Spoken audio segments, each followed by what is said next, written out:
Good evening, everyone. It's time to call this meeting of Bel Air Planning Commission to order on this Thursday, June the 5th at 6 p.m. My name is Lois Kissinger Kelly, and I currently chair the Planning Commission. We have the following agenda for this evening.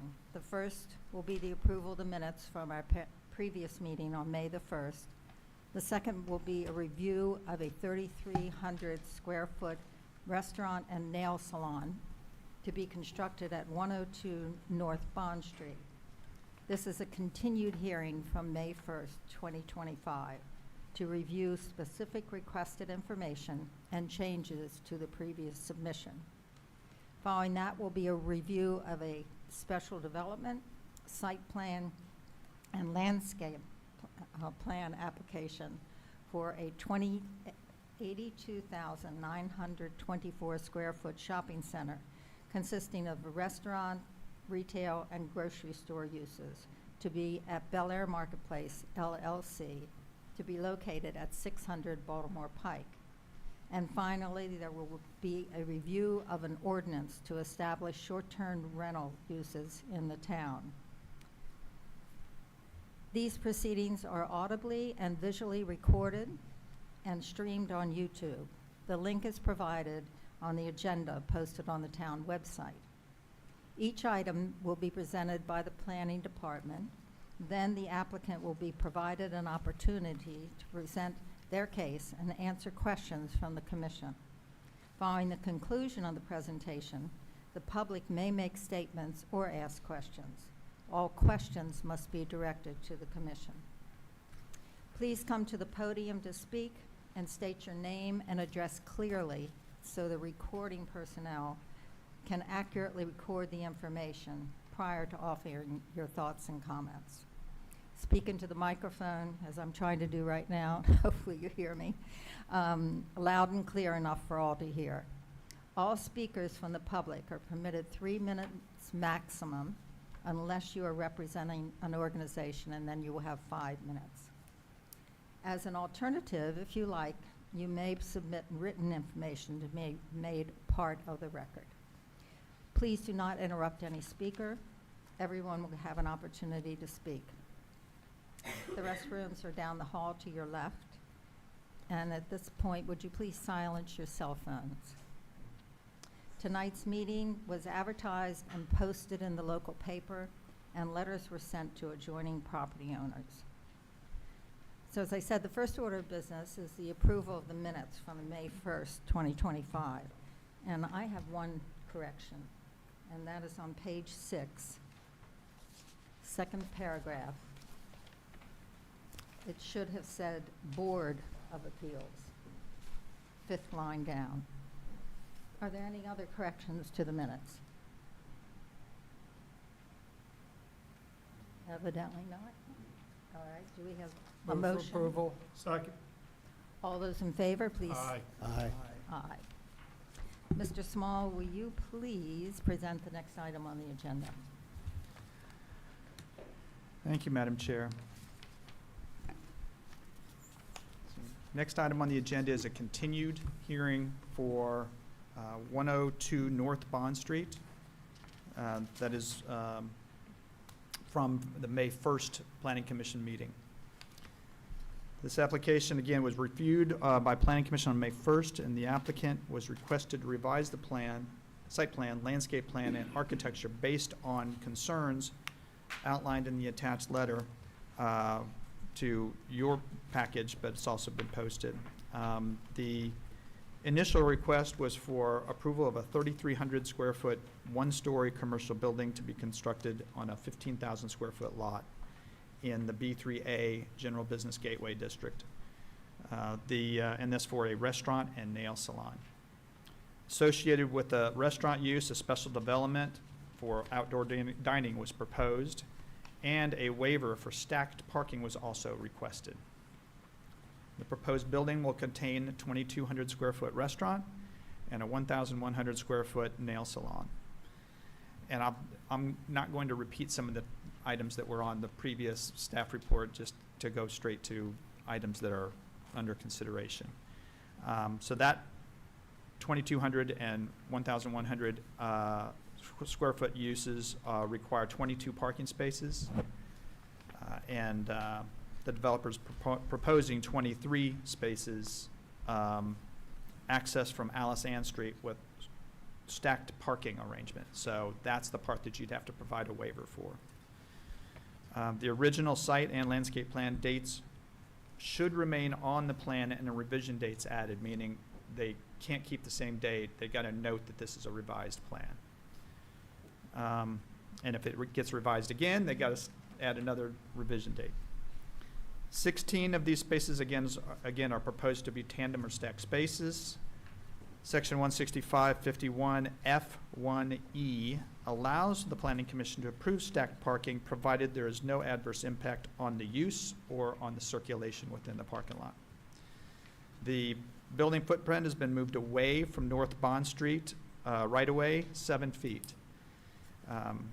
This revised location will match the setback of the adjacent historically designated property at 108 North Bond Street. However, no adjustment was made to the setback from north property line as noted in paragraph D4 of the architectural consultant comments.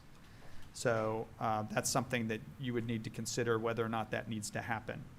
The staff believes a 4-foot adjustment probably, so to make it a total of 10 feet off of that north property line might be appropriate.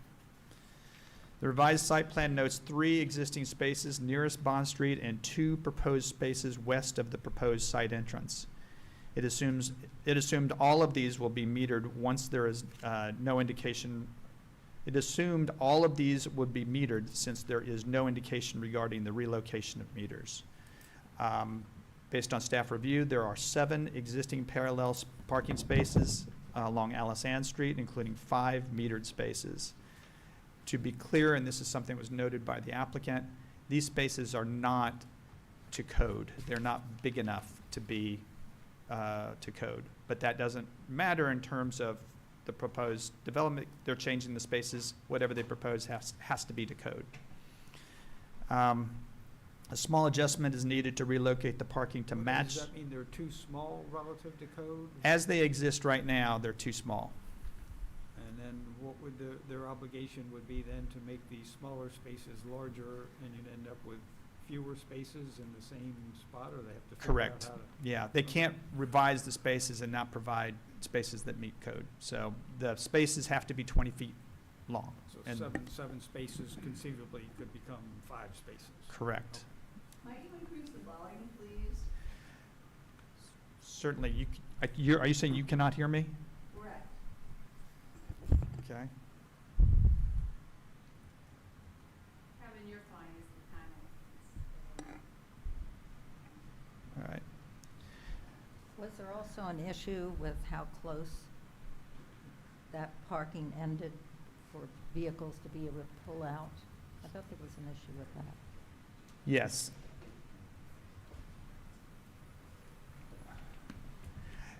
Yes, the amount of spaces that, or the location of the spaces relative to the Bond Street is closer than what the spaces are across the street. That part of it is about 3 feet too close. So what the applicant needs to do is to provide spaces that are within code. You have to be 25 feet off of the intersection, and and the spaces have to be 20 feet long. They also have to be, and I'll get to this, talking about this, is that they have to be 8 feet from any access point, any driveway. Okay, thank you. Small adjustment, again, is needed to relocate the parking to match the spaces to the south side of the street. Notation is needed to show where the meters will be relocated. And I'm referring to the submitted plan. They have submitted revised plans, and they'll provide those and talk about them. 2 non-meter spaces will be lost to the development, or possibly 1 will be lost to the development, depending on their new design, which the Planning Commission can approve. It's whenever there's lost meters, that requires town board. The applicant's consultant did not speak with Public Works to coordinate on-street parking, and as was required in the attached continuance letter. In addition, the spaces are shown approximately 2 feet from each side of a proposed site entrance. They have to be 8 feet. So they'll talk about their adjustments that they've made. That's not in your package. That is something that they're going to have to describe to you.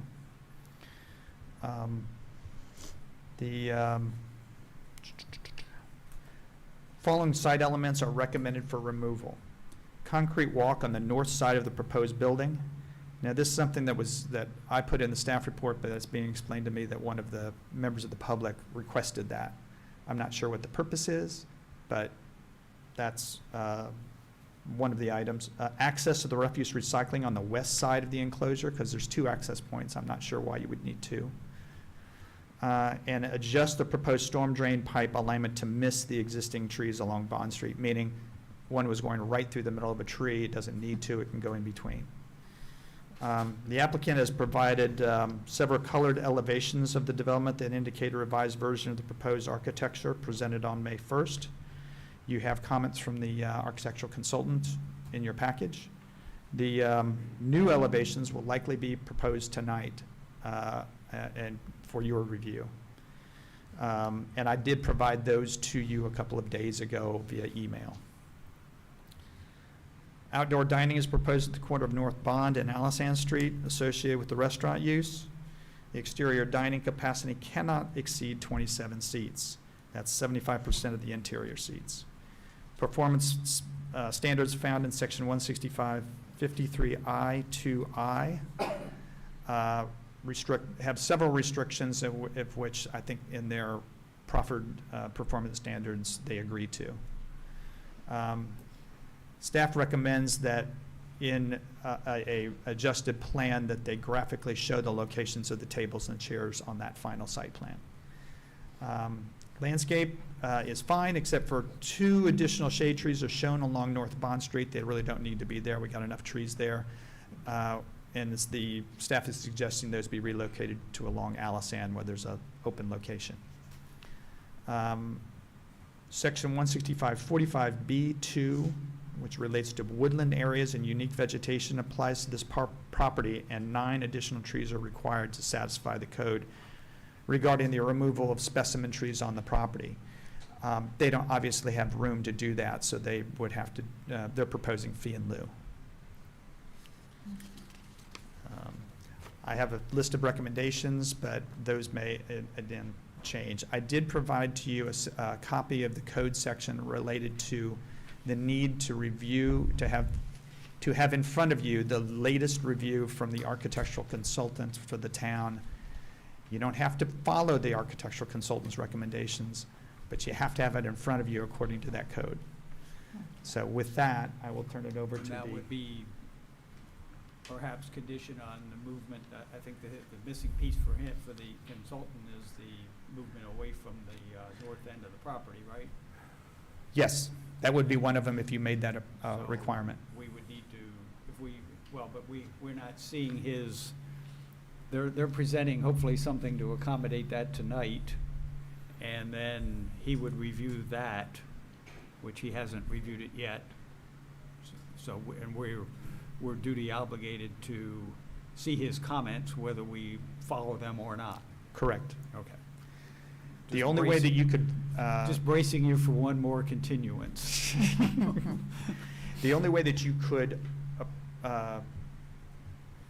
adjust that or do something different would be if you agreed with what they submitted to you and that you received a week ago that shows, that would be counter to what the architectural consultant has recommended.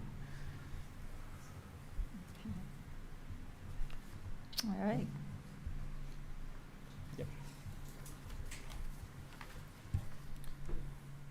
All right, Tom Miner, Frederick Ward Associates, 5 South Main. Oh, that's coming from me. There we go. All right.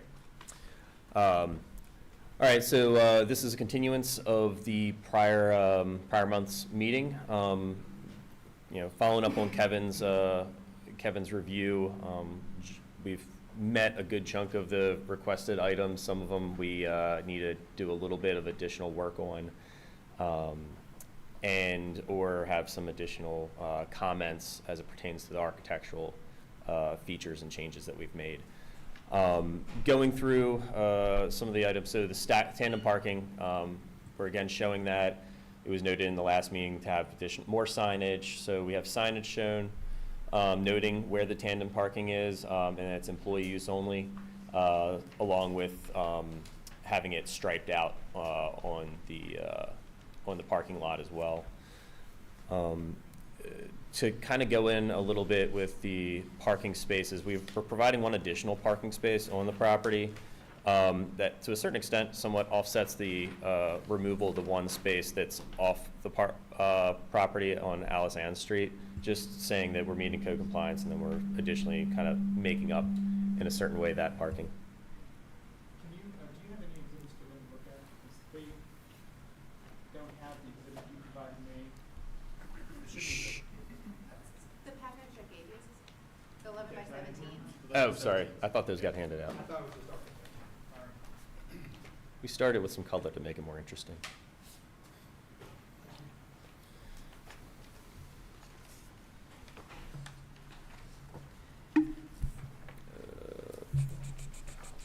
So, try to zoom in here.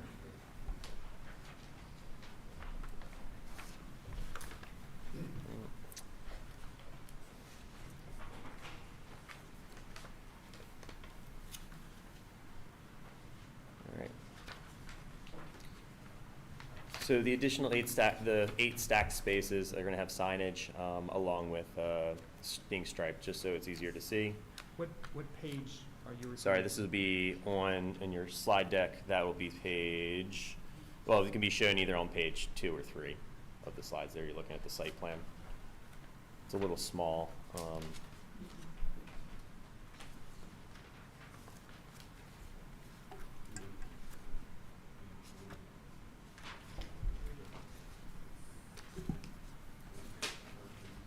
it's not in this packet.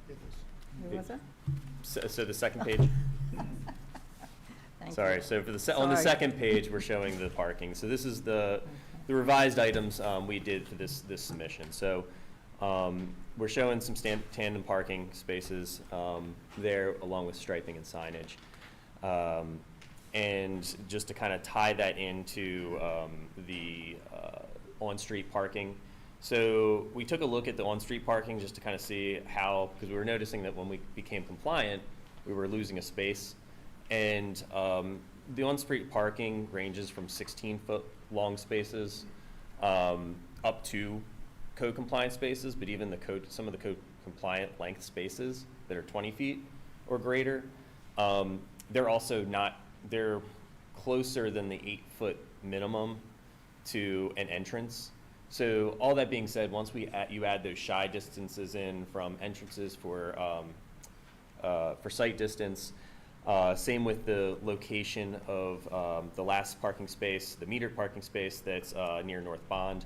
There's only one space that's actually code compliant. All the rest of them are either far too short unless you're driving a Mini Cooper or something like that. Go to page 4. Sorry, Thank you. yeah, it's on page 4. And that's the existing conditions. They are looking at those monitors, and you can hardly see anything. Gotcha. Up that far through. So they need to see what's in the back. Okay. So page 4 just shows the existing conditions with that's 11 by 17, so I'm not sure of the breakout of magnifying glass for some of that. But we're just showing that the spaces that were previously there are not code compliant because of either the distances from certain intersections or the widths. When we bring them up to code compliance, providing the 8-foot distances for sight distance from the entrance, along with That would be the next page. the next page, sorry. So the next page shows the code compliant location of our parking. So we provide the 5 metered spaces along with the one non-metered space. And as we meet all the various requirements, we then incidentally lose a non-metered parking space. To basically going from 7 spaces currently to 6. Correct. Okay. But that is why we're losing a space, is to provide the code required spaces, or code required widths, lengths, all of that. And you're aware that there'd be some process that would include the town board and the meters and so on? So we're not removing any metered Only parking? if they're removing it, which they're proposing not to. Correct, so Okay. we'll keep the Good. 5 metered spaces. Non-metered space. Good, Correct. so- They're asking to remove good, the good non-metered solution. space. Excellent. Yeah, so I just wanted to explain why we were losing that They have more one important space. things to do than So that all stays in place, and we're bringing it up to a better condition than when we started. To make up for it, there is one extra parking space in the parking lot. Obviously, it's not, on-street shared parking, it's a different type of parking, but effectively, we're kind of keeping things in a similar state and in general compliance, or in compliance. So that's kind of a description of the on-street parking and the adjustments we're making there. I know that was discussed and recommended to have a entrance very similar to the hardware store next door, which is a depressed curb entrance without the fillets returning, and that's kind of how we've adjusted that on the entrance as well. That was a comment that we wanted to make it closer to the standard detail for I guess it was Hartford County standard detail. So we'll make those type of revisions as well as we go into engineering on the plan. We did talk with DPW following Kevin's report. We thought that was supposed to be had kind of after for final site plan approval. We didn't realize that was needed prior to planning commission discussions. So we did talk to them. Charlie found that what we were doing was acceptable. He didn't seem to have any issues with it. So we've emailed him and provided this information, and we haven't had any negative comments accordingly. The parking, or sorry, not the parking, but the sidewalk between the historic building and our property. So that was a discussion between the neighbor and us. So his sidewalk is fairly narrow, and he would like to have a little more integration between his property, ours, the connectivity. So that was the reason why we have that sidewalk there. It was agreed that would be best served for both parties, and provide some good connectivity. The other part too is that the nail salon, the front door is where the nail salon is going to be accessed from. And so what we were trying to avoid was having patrons come in and having to walk all the way around the building as well. So for us, it's beneficial. For the neighbor, Wayne, he requested and wanted it. So we thought that was a good agreement between both parties to kind of have that pedestrian connectivity on the side of the So building. I'm confused. It sounded like they wanted to eliminate the sidewalk. But everybody's good to keep the sidewalk. Correct. We're good with keeping the sidewalks as we still show it. Okay. Are you talking about the one on Bond Street? The one between our project and the property to the north. Will there be a sidewalk? Because I didn't see a sidewalk on Bond Street. On Bond Street? Going along Bond Street in front of the restaurant and the nail salon. Unless I missed it on the drawing, I didn't see it. The building is completely surrounded by sidewalks now. So there's an existing sidewalk on Bond Street, there's a sidewalk along Alisand Street, and then there's a sidewalk obviously servicing the back of the property when it comes to the parking. And then to the north of the building, between us and the historic building, there's also a sidewalk. Okay. Where are you on this, on the matter of the few feet recommended by the consultant and? We're going to relocate the building 4 feet down to provide that 10-foot requested space. So we're good with You're that good. request. Good, excellent. So, sorry? No. Oh, sorry.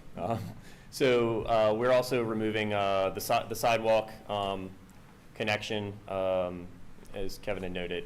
There's 2 connection points. We'll be removing that in the next revision. The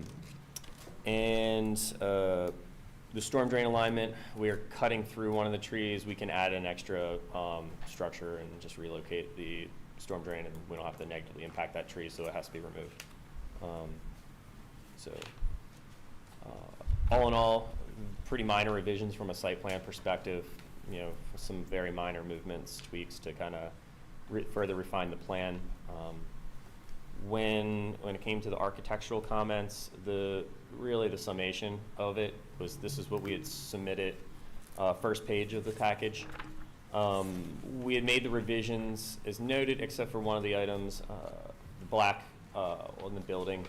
We were partial to it. However, the architect in their most recent comments did want it to be a lighter shade. So we've provided that in the, I guess it's the second to last or third or fourth to last sheet of the set, has a more cream colored. So we're going with a cream tan color to it. So that is the only change between what we had submitted previously and what the architect is now going to be reviewing for the next revision. As noted, we're expecting it to be tabled for this month so we can kind of have the architect have the review comments and then proceed on for next month. I find the changes aesthetically very pleasing, very nice. And appreciate the cooperation with the extra 4 feet there. We talked last month that it's a very sensitive to not only the historic building to your north, but to the historic, although not designated, historic church behind you. So, looks good to me. Question for Kevin. The stacked parking is okay as long as it's not, does not create a negative impact on use and circulation. Your professional opinion is that? I don't really like stacked parking, but it's really your decision. But notwithstanding your bias against such things and our need to have more of this rather than less, do you think that it creates a negative impact on use and circulation? I think with the changes to the stenciling on the pavement and the signs that will be there, it will mitigate a lot of what the impact would be. Good, thank you. Same thing, we talked about this at the last meeting, about the stack parking, and I'm not a fan of stack parking. I went to one of the neighbors that you're gonna have up there, 2 weeks ago, and parking wasn't too great. And I went to park in the stack parking, and people were taking up both spaces because they didn't want to get blocked in. And I wound up parking in front of a truck that was in the back part.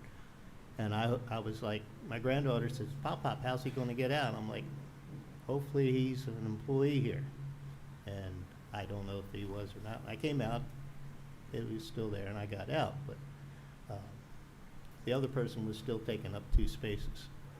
And I saw that you're gonna put signage, I think that's good, but how will you control the people in front of your employees? Those cars in the stack parking?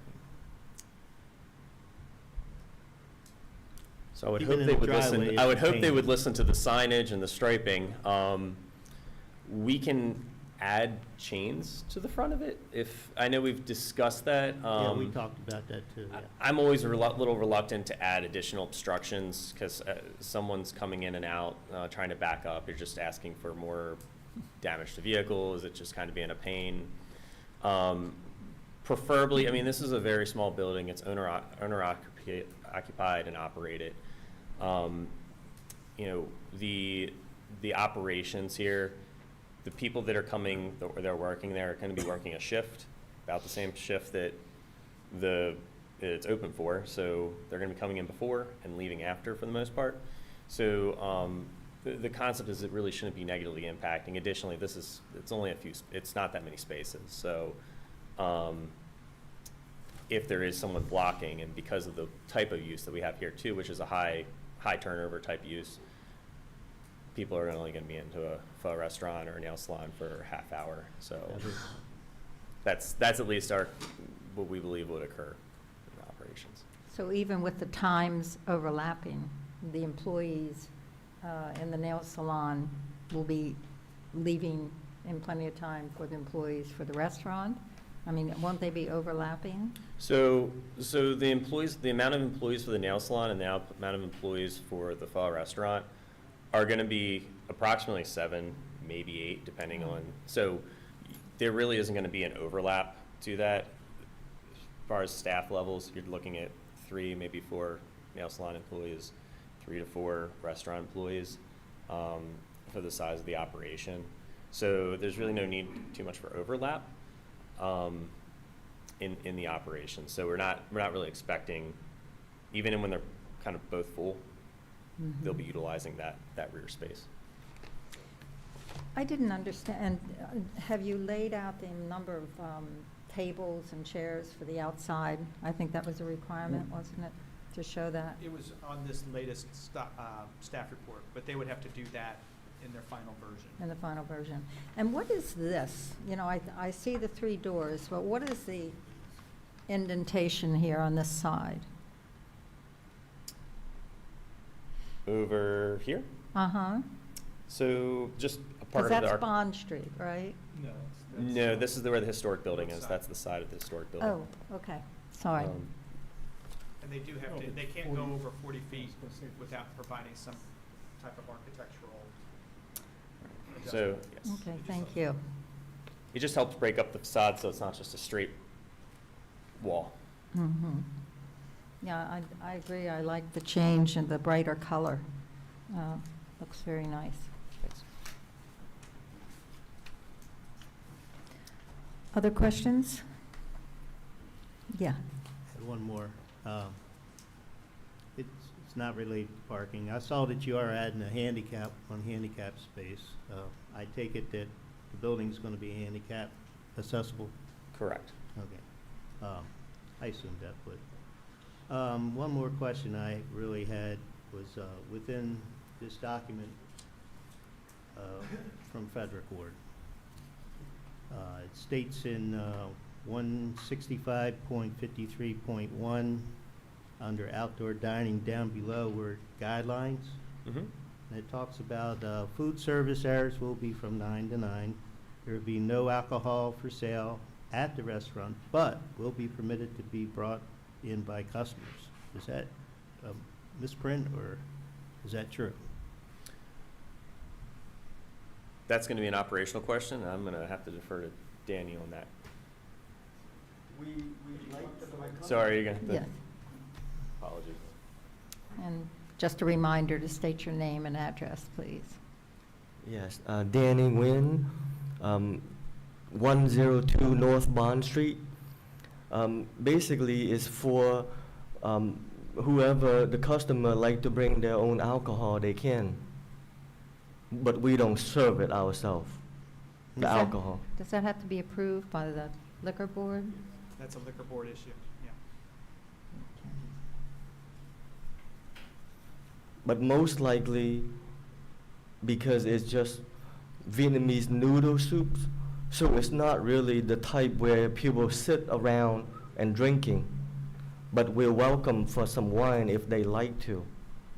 But from my knowledge, I never seen anybody who go to for a noodle soup and sit there and drink wine. I would hope So, not. but I would welcome anybody who would like to sit there and bring their own alcohol, wine, you know. That's why we have that on there like that. Okay, thank you. Yes, Completely, you are consenting to allow the town, the planning commission to continue this hearing to next month, is that correct? Well, I mean, if you guys have to, but I would, if possible, we can have it today. I would love that, but, you know, but, Just to be clear, is that they If Yes. they delay it, it's Mm. going to create a problem with the code where you're automatically approved. Okay. I don't think you'd have a they want problem to with that. happen. Well, it's either, so this is the procedural conundrum you're in. Okay? The planning commission has a choice. Either you can continue it until next month, Okay. or they can deny it tonight. If they deny it tonight, you cannot come back for 12 months. Understand? Okay? Yes, ma'am. So do you want to continue it, consent to it, if that's what the board decides to do? I guess we'll do it for next month then. Okay. Yes, rather than next year. Thank you. Yes, ma'am. Thank you. So I am correct that we're obligated to have Mr. Edmeades review these changes that seem to meet what he's already requested, and it's part of the plan that we're receiving tonight, but that's our duty-bound obligation to hear from him, at least whether we follow him or not, correct? Yes, that's correct. Under the code, it requires that all architectural renderings be sent to the town architectural consultant. The consultant has to give you comments, and you have to receive it before you can say, nah, I think it's fine, or no, I don't like it, or you can make the ultimate decision, but you have to at least have the comments in front of you before you can make that decision. Speaking just for myself, I'd be ready to approve you right now, but we don't have that option. No. I understand. You're leaving I it appreciate open it. for a Council is challenge. telling us. You understand? Mhm. Okay. July the 3rd, we should have that option. So aside from the walk along the north side of the building, is there any comments that you're taking exception to? Yep. What was that? No. Can we go back to the walk on the north side of the building? Sure. I don't understand, I mean, they're providing a sidewalk. The owner of 108, they're happy with the sidewalk. So what's the problem with the sidewalk? When staff was reviewing it, we went out and visited the site. There is a walk that goes along 108 North Bond. We saw it as being redundant. I don't have a problem with the sidewalk stays. It did seem to make sense to me. Well, but 108 has their sidewalk for their use, and 102 is gonna have a sidewalk for their use. From a property standpoint, I don't know that that's a problem, because 108's change of ownership could say you can't use that sidewalk, and then they're out, Yeah, so. it is not something I have a big problem with. It was just looked redundant to me. I think we're going to be removing that other sidewalk once we install that sidewalk. The concept is we're going to have a shared sidewalk there. What we didn't want to do was show that other sidewalk removed here, because then that kind of somewhat sucks in the other project on a technical basis. End of the day, we want to have a shared aspect to things. So that leads to another observation.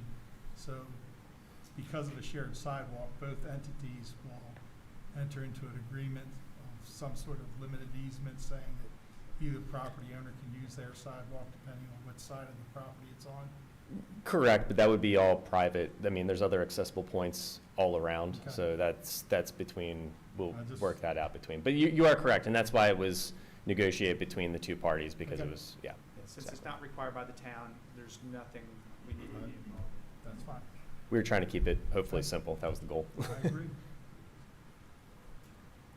Was the buffer situation resolved? Because I didn't see really a change in the buffer behind the building to the church. Was that discussed any further in the design?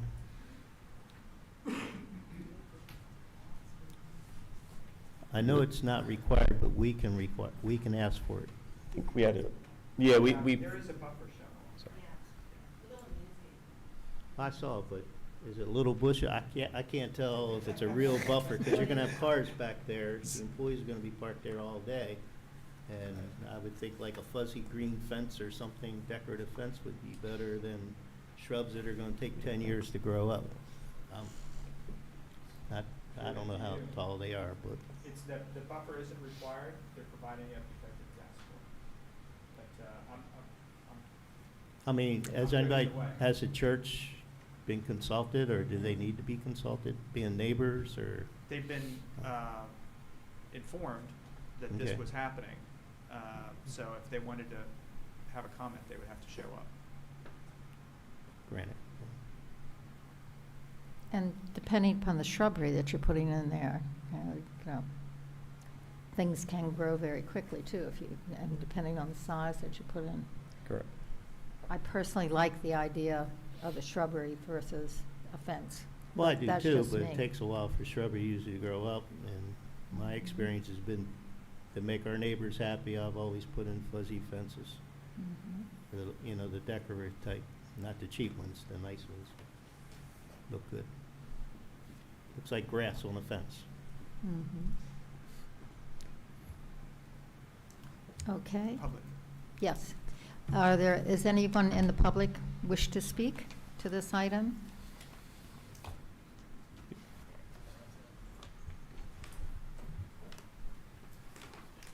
Good evening, everybody. Wayne Goddard, 108 North Bond, Bel Air, Maryland.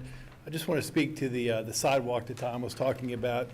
That was my suggestion, to put in a wider common sidewalk, and the way that it would probably be accomplished is Fred Ward would do a survey of the area between the two parcels, and that we would enter into some kind of easement agreement, because my thought would be to try to make it look like a brick sidewalk or something aesthetically pleasing, because the sidewalk that serves my building is pretty narrow, and it's not going to be at the same height as the sidewalk on my neighbor's building, and we were just trying to put those together. In addition, with respect to the alcohol, people bringing that in, I feel fairly confident in saying that that's not going to happen. The liquor board's probably not going to approve that, at least not for the next couple of years. So I don't have any real concerns about that. I agree with your comments that the architectural improvements are moving in the right direction. There's still some improvements that could be made, but keeping in mind that these are renderings, not the final construction drawings, I'm sure that Fred Ward and Associates and I can work on it. I'd just like to see a few more brackets and corbels up at that soffit, but it's definitely moving in the right direction. And I think that it's a good use for that parcel. It's pretty much the last undeveloped parcel in that corridor. It's a revitalization district that we're trying to pump a lot of money into to try to create energy there. I think it's working, what's happened so far, and I think that the Tom's clients will be a great addition to the neighborhood, and I look forward to working with them. Thank you. Anyone else wish to speak?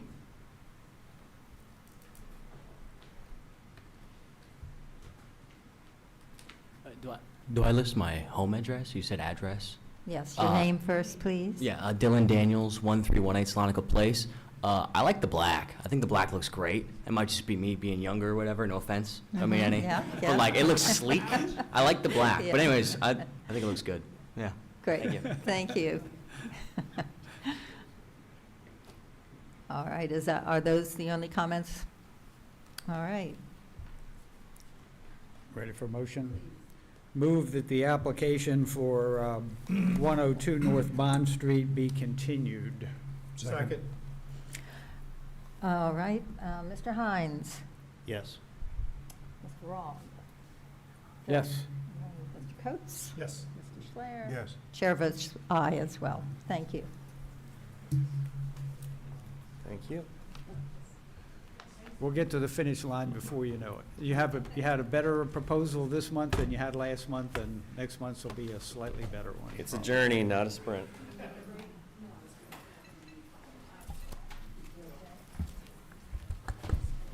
You need break? She just needs a minute to open up a new file for the next Okay. case.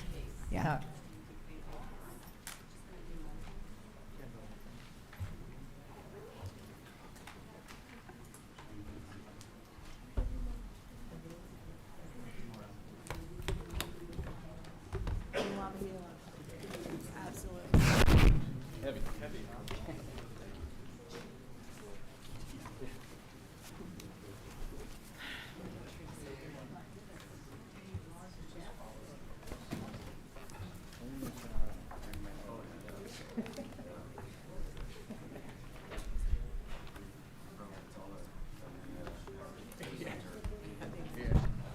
Stop here.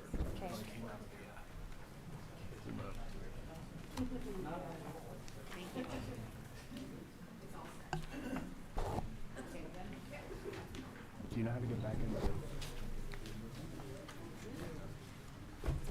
How to get it, like it came out of the full page. Oh. Let's see. All right, cool. Thank you.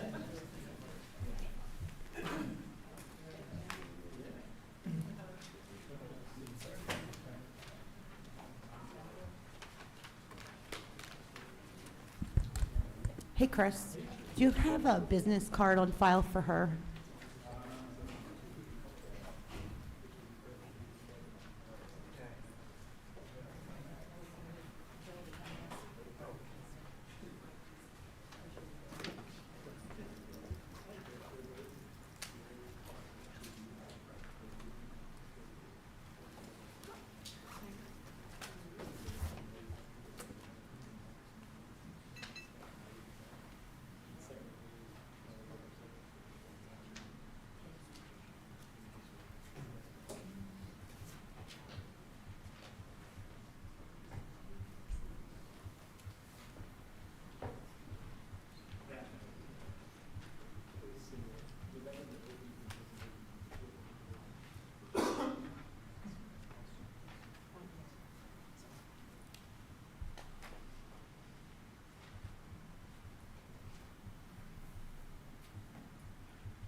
Mr. Small, would you please present the next business?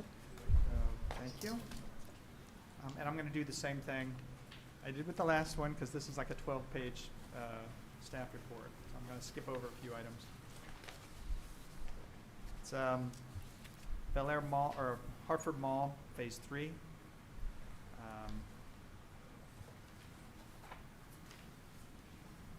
The applicant is requesting site plan and landscape plan approval to construct 4 buildings totaling 82,924 square feet of commercial uses within the project area of Hartford Mall. I don't have this on the staff report. I want to be clear. There is no residential uses proposed as part of this request. This will be the 3rd phase of redevelopment for the mall, which is a alteration to the existing mixed-use center and requires a modification to the existing special development approval. The proposed project is reviewed in aggregate, so all parcels and buildings within the Hartford Mall project area must meet the criteria for a mixed-use center. The performance standards for mixed use are attached to your application. The first 2 phases, shops at Hartford Mall and residences at Hartford Mall, are approved and are not subject to any amendment or revision by the Planning Commission. Those are approved projects that cannot be adjusted. The existing mall project area encompasses several buildings, including the shops at Hartford Mall near Tollgate Road, the former Macy's furniture store and the mall itself, and the residential development, which has not yet been built. The current building area of the Hartford Mall is 496,337 square feet of commercial space, and the 249 multifamily dwelling units that would eventually be constructed. The proposed demolition of the Macy's building and part of the mall amounts to 172,228 square feet, and the application proposed to add back 82,924 square feet of commercial use. So when that, basically you look at 496,000 and you have an area that's going to be demolished of 172,000, and then you're going to add back the 82,000, you end up with 407,033 square feet.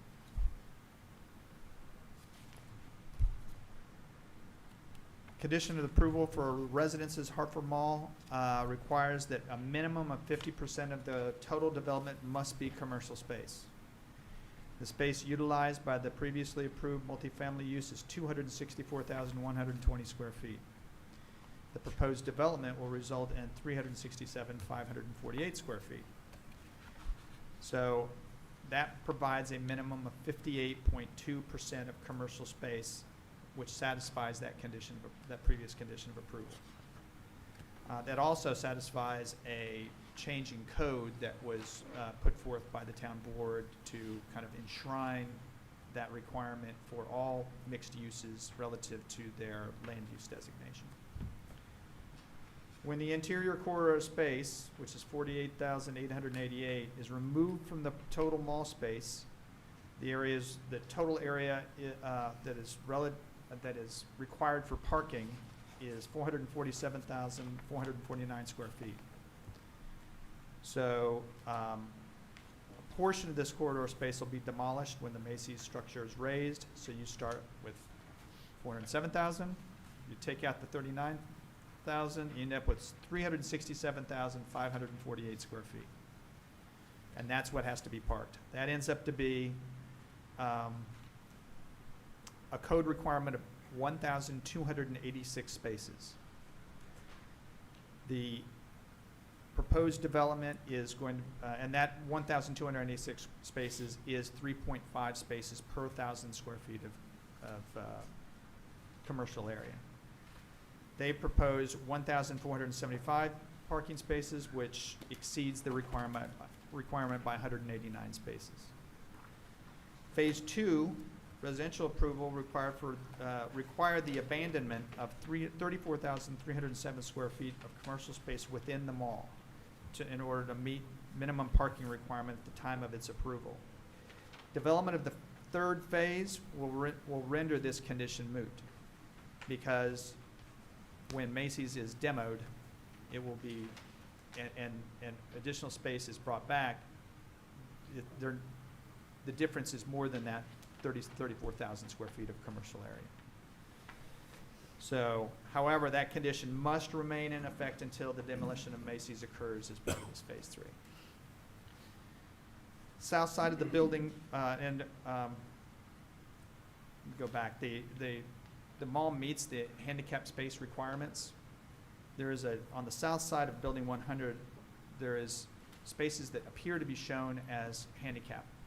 And what's been described is they're really not handicapped. They're spaces that are assigned for pickup and delivery and whatnot. So it's not really, that just needs to be corrected.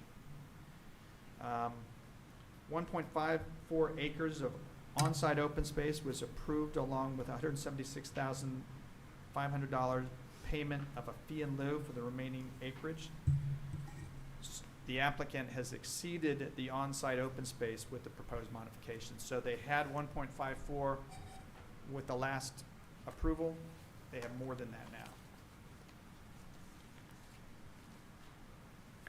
Pedestrian connectivity was a major concern of the concept review committee meeting. Some additional pedestrian connections and areas are shown on a red line of the site plan, which is Exhibit A, attached to the back of your staff report, along the east-west and pedestrian corridors, and that connection needs to be strengthened in the staff's opinion. And that will assist with creating comfort level and overall benefit the overall development and allow for safer connections between the buildings. Crosswalks, several of the crosswalks shown appear to lead to landscape islands that don't really have a receiving sidewalk. So I'm just trying to understand why they're there. So that's something that the applicant can address. Some of the refuse recycling enclosures in the middle of the parking lot are not buffered. Do note that the architectural consultant did note that these seem to be in odd places. So it's something that, again, the applicant should address. Also noted is a concern regarding the 30-foot width of the main north-south vehicular connection. Right now, what you have is left in, right out on one end, and then you have a right in, right out on the other end, and this is the connection in between, which is shown at 30 feet wide. A little bit of a concern that there might be speeding and cut-throughs, and so that maybe narrowing that lane, maybe even by just a few feet, might help with that reduction in speed. Let's see. More details needed if the applicant intends to acquire special development approvals for outdoor dining. In addition, the applicant may have future designs for anticipated pedestrian linkages that are not shown on the submitted site plan. Staff recommends the adjustments be included in this submission, and then they can be revised in later submissions if future development allows for it. In other words, you're seeing connections shown on the pedestrian connection plan that I'm sure they intend to do, but it's not part of what's being proposed on this. And if something happens where they go bankrupt, we want to make sure that these connections are provided in this phase 3. If another one comes along that adjusts those and provides the connections in a different way, fine, that can be revised at that point. Does that make sense? Previous approvals, I've just outlined those requirements. One of the concerns that staff had was whether or not they're moving along fast enough. They have started construction on their off-site improvements at Bolton and Gateway, and they paid the open space fee in lieu for the previous approval. The applicant has submitted a landscape plan for review. There are existing trees located along the right-of-way within Maryland Route 24 that will create limitations to the required street tree planting. So in other words, they have these trees that were planted on the 24 right-of-way that are like right on the right-of-way line, so they're really close to their property line. So instead of trying to plant something that kind of just creates a conflict, we marked up on Exhibit B an ability to just kind of plant trees in between the other ones. That way you've got a clear edge, and the number of street trees are satisfied.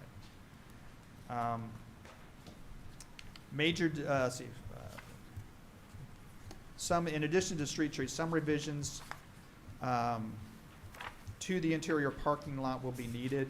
Parking lot planning are recommended based on adjustments to the site plan, again noted in the Exhibit A. Two locations are noted on the red line. The rear facade of Building 200 and the rear facade of Building 600 have plantings shown in the architectural elevations, which architects love to show trees in front of their buildings to make them look cool, but there's none shown on the landscape plan. So these are not required for by the town, but it's just a conflict that we just want to see the applicant address. The parking is well landscaped. However, a slight adjustment to the location of proposed utilities would allow for additional interior trees as noted on the Exhibit B. So very slight adjustment to the water lines and sewer lines. All of them are proposed. It's not like there's a problem with that. It's just making sure that they can be engineered correctly. Plantings around the proposed refuse recycling enclosures are also required in the code. Enclosures should have notes regarding height, color, material that match the architecture. So if we're going to have enclosures, code requires they match the architecture. And a detail for a typical refuse recycling enclosure should be added to the plan submission. That is something where we have particular requirements relative to a pedestrian door, and want to make sure that those are somehow proffered. The minor substitutions are recommended for the plant list. Nothing real major. The applicants provide color elevations and renderings of the proposed architecture for proposed buildings. Comments from the town architectural consultant are attached to your package. Should be noted that as users are identified for each building, any desired change in site or architecture will require a new review by the Planning Commission. In other words, you have these square buildings that are out there. They're kind of placeholders. They're going to have somebody come in and they're going to say, wait a minute, we want to put our building on there, their prototype, and it's going to change the footprint, it's going to change the architecture. You'll need to review that at that point. Now, one thing that I don't believe, and I've talked to the town council about, there's not going to be a requirement at that point. If somebody already has an approved plan as part of this proposal, this request, and they want to come in and basically revise that, there would be no need to look at the rest of the center. It would only be the area that they're changing. So there's no mixed use, special development. It just goes, they're just looking at that one particular change. Comprehensive signage plan is reflected in the chart and a map attached to the application. Directional signs within the interior of the development do not count against the freestanding sign limit since they are preferred for wayfinding purposes. A review of anticipated traffic impact from this development is ongoing in coordination with the county and state. We're still waiting on comments from both. However, pedestrian improvements to the intersection of Tollgate Road and Baltimore Pike will be required as outlined in previous comments for Phase 2. That will be a requirement of this phase.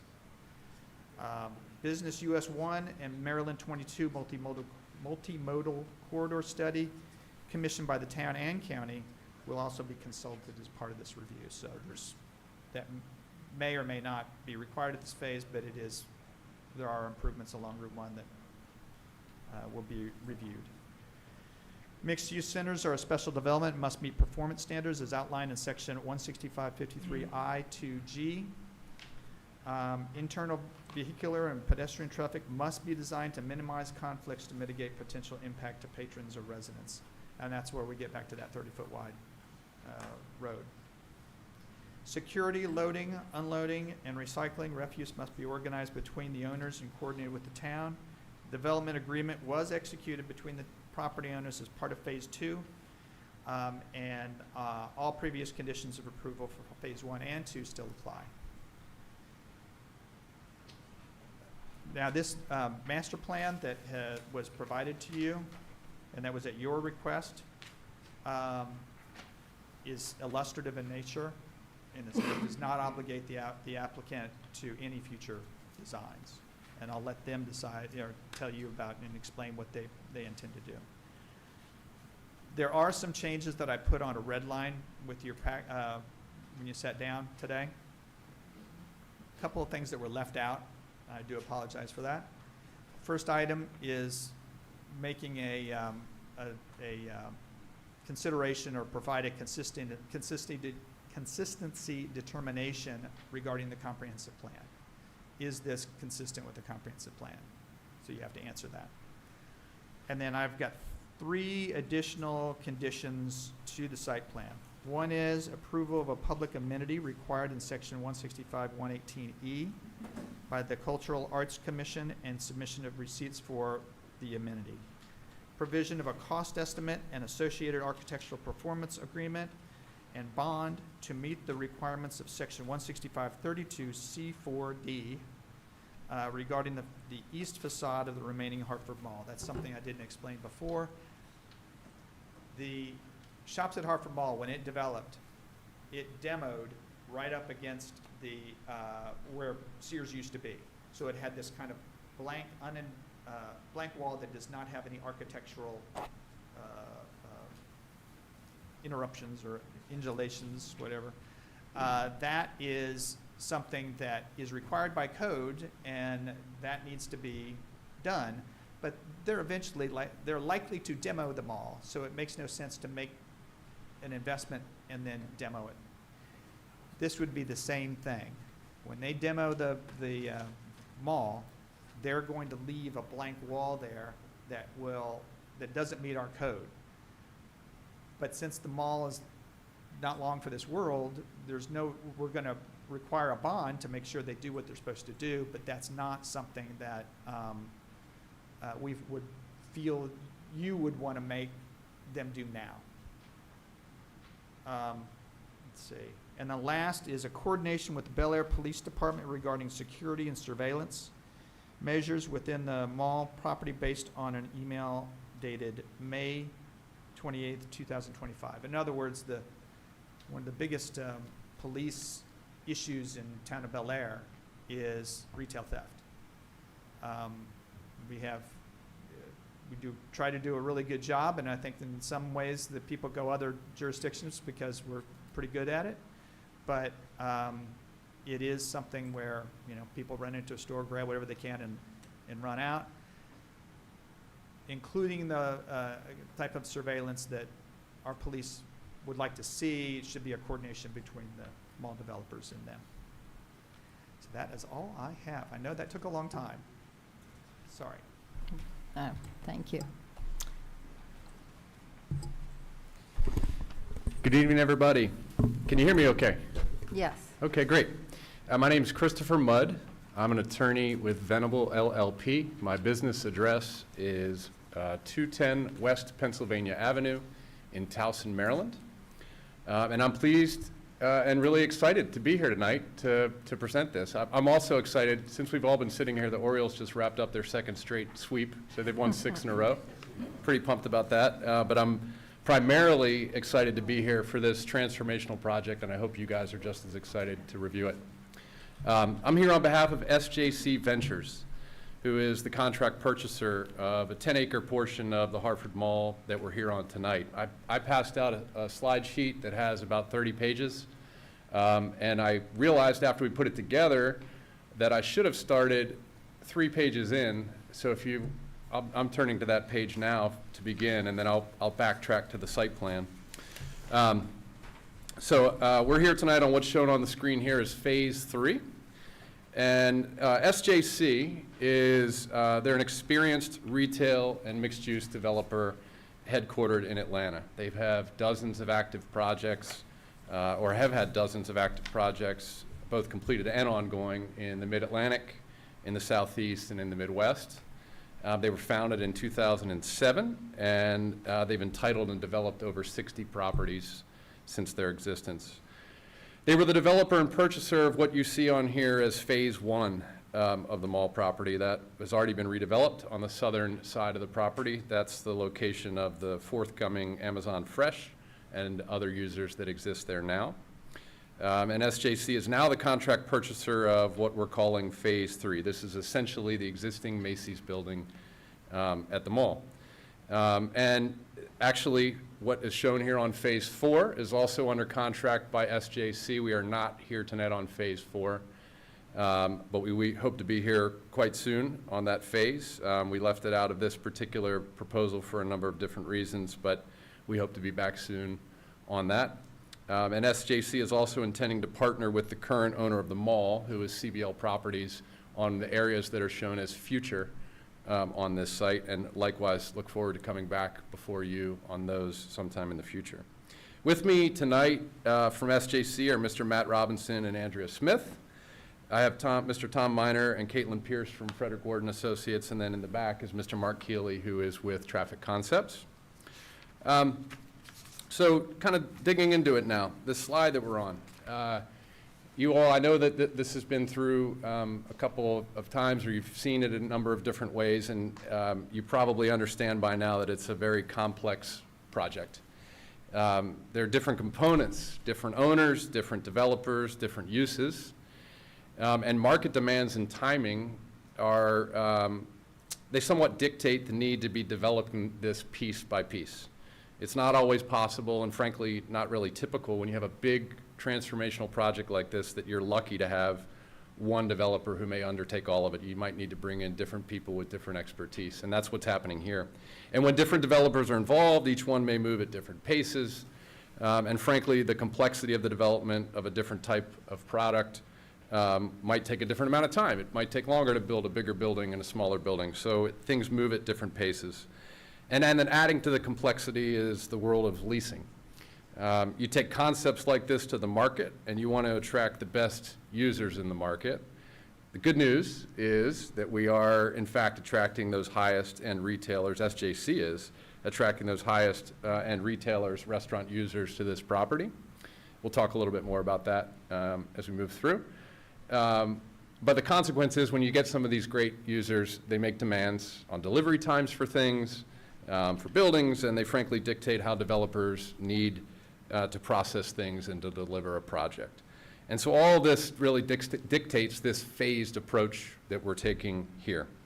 And what we're bringing in, portions of a larger project at one time, it makes it complex, but that's what's dictating our delivery.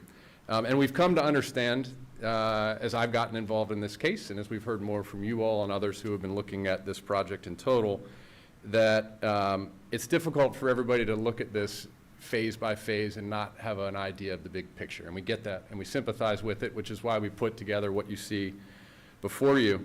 And so this image and the underlying part of it, not necessarily the phasing, we'll repeat it in different ways and different times throughout this presentation.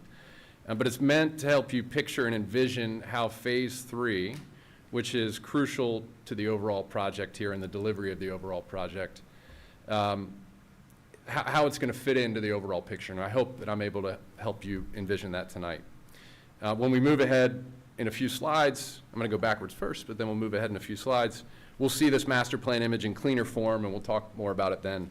And this sheet here is really just meant to show the phased approach to the overall master planning of this mixed-use center. So this shows what we're looking at, the 2 prior phases that have already been approved. Phase 1 here, which has been approved and constructed. Phase 2 here is the residential, which is fully approved. And phase 3, which is what we are here on tonight, which is a shopping center with retail and restaurant. We'll talk about that more shortly. And then phase 4 would be 2 additional pad sites that we will be back on in the future. And then future, of course, is where the mall, where CBL and SJC will hopefully partner in the future on future phases there. So I'm going to go back to the first sheet in your book, or the first sheet after the opening page. And this sheet is the phase 3 site plan as submitted. What we're looking at is a 10-acre site. It is a 82,924 square foot lifestyle center. I should mention, and Mr. Small mentioned, this is, the mall property has been previously approved as a mixed-use center. When the residential came through, that was the residential component of the mixed use, and the retail component of the mixed use at that time was the mall. And we're here today to essentially amend the Macy's portion for purposes of updating and redeveloping or a portion of the commercial part of the mixed use, the shopping center portion. This, and I'm going to use my mouse here a little bit, this is broken down into 5 buildings, and they're numbered. And I'll talk a little bit about these numbers as we go through. Building 100 right here. This is a 35,684 square foot. This is where the high-end organic grocer is to be located. I know this is somewhat shrouded in mystery, and I think that while I'm not at liberty to talk about that mystery here, there are rumors out there about it, and anyone who wants to take out their phone and look at SJC's website and look at the last 10 projects they've had approved, you might unlock and uncover that mystery. Building 200, which is here on the corner. This is really a marquee corner at 24 and 1. This is a 14,015 square foot retail, restaurant, and outdoor dining location. I should mention that all 4 of these buildings on the corner, and I'll mention it as I go through, they're all proposed to have outdoor dining, and we'll talk a little bit more about that later. Building 300, which is over here on the upper left side, is a 16,444 square foot retail, restaurant, and outdoor dining building. Building 600, which is on the bottom left here, is an 11,175 square foot retail, restaurant, and outdoor dining building.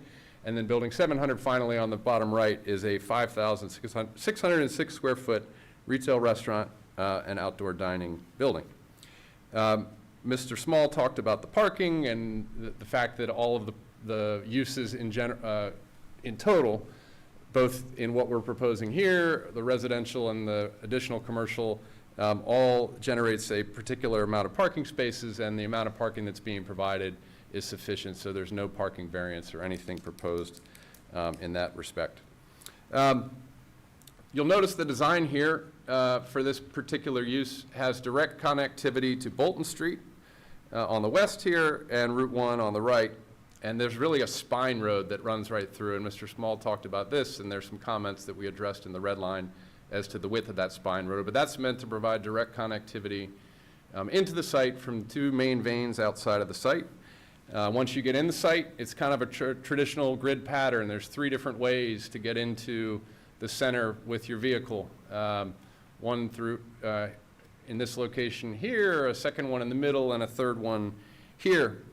We also have a generous and intentional pedestrian connectivity into the site from off-site. We'll talk more about that later with some imagery.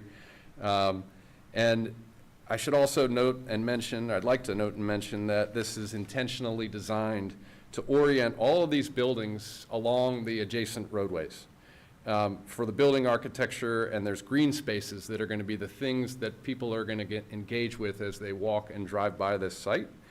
And that enables the parking then to be interior and really shielded from the exterior roadways and exterior properties who we're looking in. We'll talk more about this later as well, but loading and service areas are amply screened. There were some comments about the dumpster enclosure here, and we're going to address that as I make my way through this proposal. And then the last thing I want to mention, and it's tough to see in plan view here, I'll go back and show you just so you can picture it, but there's a mural that's proposed on Building 100 that would face out towards 24 and really towards the corner. So when you look here on this opening image, this mural here is really in plan view. We can't see what you're looking at up there. Oh, I'm sorry, but behind me, here? We don't see your They don't see your mouse. Oh, the arrow's here, sorry. You can't see the arrow? No. Okay, how about I do that? I'm tall, I'll do that. We can see that. Okay, so that's, This is just a rendering, but to my understanding, there never was any sulky racing at this site. It was all flat track racing with real horses and jockeys, no carts. all right. Is that everybody else's recollection? So, just. I'm glad you picked up on the imagery, because we're hopeful that that might become part of the future identity of It this would place, be but we'll make sure to ideal. get it right for It sure. looks like a good rendering if you just had a horse and a rider, and Good. those would be. just Could Excellent. always no paint carts. Elsie on there, too. I tell you what, if The cow, Elsie the cow. if that's the only condition of your approval tonight, we'll take it. That'd be great. Probably come up with a couple. Okay, understood. Okay, great. So I know I'm kind of laboring through this, but hopefully you all will bear with me, and I'll, I promise all 30 slides won't take nearly as long as I'm talking now. So the second sheet behind the cover sheet in your package here is the red line plan. So this plan was prepared by Frederick Gordon Associates in direct response to the staff comments from Mr. Small. So Mr. Small gave Exhibit A in your staff report, and we took Exhibit A and we believe anyway, implemented the changes that he requested on Exhibit A. And I'm going to describe them for you and try and show them to you a little bit here. So first of all, the drive aisle that we were talking about in here was originally proposed at 30 feet, and this revised version takes that down to 28 feet. And I think you heard Mr. Small say tonight that hopefully a couple feet of reduction would discourage people from racing through. And we certainly agree, and it was a great comment, and we've implemented that. We're implementing that on Thomas Street right now. Okay. Trust me. Yeah, if you feel enclosed, We've lived long you enough don't to want see to it speed. completed. Before we move on with that. Sure. Any chance of thinking about putting roundabouts in? That'll slow things down as well. So, Versus a true intersection, right, yeah. on the main drag? I think the way I would answer that now is maybe. And the reason I say that is because the divider between the spine road, phase 3 above the spine road, and what future below, we don't know exactly what the future holds. So if the design of the future and the demands of the future allow for something like that, then it might be a possibility. I think what we wouldn't want to have happen, I know roundabouts can take up a significant amount of space, so it might reduce the ability to deliver, the best quality buildings if we end up doing that. But it's certainly something worth. I'm just thinking roundabouts, doing it on a blank sheet versus once you have Gotcha. phase 3 done, and then you come in for Sure. phase 4, and you're trying to put a roundabout in. Just, again, Okay, just observation. great. Thank you. Now, Speaking speed of- bumps. I'm sorry, Any go ahead, speed Pete. bumps proposed? I didn't see any on the drawings. I don't think any speed bumps are proposed at the moment, but it's certainly something that we can look into as well to reduce the speed for sure. And one way to do that, a natural way to do that sometimes, are the raised crosswalks, actually. So the places where pedestrians are, you raise them at least a little bit, then it provides some measure of slowing down as you approach them. Just so I'm reading this clearly, what I guess is existing parking spaces at Bolton and 24, that will be not parking spaces. All your parking for this is going to be interior, right? Right, so, That's where- sorry, are you talking in this corner up here? Yeah, that's where Yeah, Phase 4 is so that's the going. future location of Phase 4. Okay, but it won't be Um, parking up there. Not, when we come in the future, there will be parking to serve those uses, but it's But not not- exclusive not what parking you field. got now. Okay, Correct. good. There'll be 2 buildings that will be similar to these outward facing. Right. Yes, sir. One other thing that Mr. Small mentioned, and I'll point to it here, up there. That's the location of where the original plan showed handicap parking, ADA parking. And that was not the intent, and what the intent is what's shown now, which is a place where people with this top-notch organic grocer can call ahead or go on, I guess probably on the internet, order ahead, and then get a notice that your packages are ready, you show up, they tell you to pull in slot 3, you pull in slot 3, and so you see a lot of like hatched red there, and that's to provide ample space for the employees to be navigating. If someone wants it in the back of the car or the side of the car, it gives the ability for that. So it's a grocery pickup location. One thing I should mention too is that when we start changing things like the width of a drive aisle, the parking lot starts to change. And a couple of other changes that we have relate to things that you see. If you were to compare this to Mr. Small's Exhibit A, in this location over here, there were comments about changing the way that the curb islands orient to the road. And in this location here, there was a proposal to make a curb island wider and, basically landscape island. I say curb island, but a landscape island. So all of those changes contribute to why you see so much red. It's not actually a significant amount of changes, but when you start changing the parking field and making those adjustments, showing it all in red is better than showing, well, you'd have to show it all in red because all those things are moving even just a couple feet. One other thing that we did, and we'll see this better, but in plan view, the dumpster enclosure, there's one dumpster enclosure that is interior to the parking lot, and I'll show more later, but there are 3 dumpster enclosures total. One in this location, one behind building 300, and then one in the middle of the parking lot. And I'll talk more about that as we make our way through. But Mr. Small correctly pointed out that there was no room to screen the enclosure that was in the parking lot. So we've now added curbing and landscape islands around that so that it can be adequately screened, and you'll see imagery of that later in the presentation.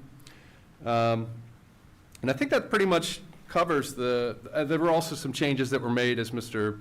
Small had requested, relative to the crosswalks and pedestrian connectivity. So the crosswalks are in some locations reoriented a little bit, and so we'd like to think and hope that this red line plan has adequately addressed the comments of Mr. Small and other staff members. I know he's gathered comments from others and placed them nicely in a staff report for us. So we're back to this phasing plan, and I'm just going to go to the next one, which shows this pop-up of Phase 3. And this is kind of going to dictate the cadence of how we're going to go through today, because a big part of what we wanted to try and do and make clear to you all was that as you approve Phase 3, which is really all we're here doing, you're looking at that and our compliance with the code for Phase 3, but in the back of your mind, you should be and probably are wondering, well, how's this going to fit into the rest of it? Are we going to approve Phase 3 and then what? And our hope is, even though we're not, as Mr. Small mentioned, the area that's shown as future may not look exact, and almost certainly will not look exactly like this, but what we've done and what we'll show you is that this has been designed in a way so that it can fit seamlessly into the eventual future phase, and you hopefully get a big picture. So I'm going to be showing you some imagery that bounces back between these two types of things. or these two types of images. So the next slide are the applicable regulations, and this is really just picking up a repeat of the information that is in the staff report. I'm not going to go through all these regulations, and in fact, the thing I want to mention is that most of the regulations that you see here on this sheet relate to site planning issues. So, from our perspective, Mr. Small and others who reviewed the comments that are all the comments provided and synthesized in the staff report, for us are evidence of the ways in which our plan complies with all of these regulations, or the way in which they did not comply, hence the comments that we had. So now we are submitting today, and hope that you agree, and it may not end today, but we hope that as we make our way to a final plan, that we can demonstrate that we've satisfied all of these site planning related regulations. And with that, on the next sheet, and I didn't label this at the top, and I should have, but what you're looking at here are all of the performance standards that relate to a mixed-use development.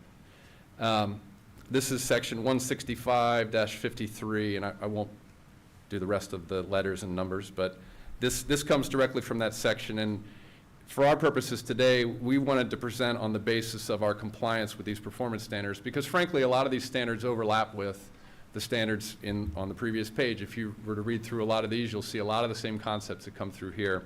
And we felt that presenting from these performance standards would not only demonstrate compliance with the performance standards, but will directly respond to all the other ways in which we comply with the requisite ordinances. And then this sheet, again, is going to form our cadence, right? So we're going to see this in different ways as we make our way through, because we're going to go through point by point. So the next sheet you see is demonstrating for you how we are addressing subsection A of the performance standards related to a unified arrangement of buildings, service areas, parking, signage, and landscaping. So we're now into, and I'm gonna skip ahead here, but back to my cadence point, showing you how, and I'm gonna talk in detail about it, but showing you how we're complying as to phase 3, and then how we will comply as to the overall as well. So this is what I'm labeled as slide 8. It's the 8th sheet behind the front page. As to the first performance standards, we think that our project clearly provides a unified arrangement of this project. It's self-evident from the view here.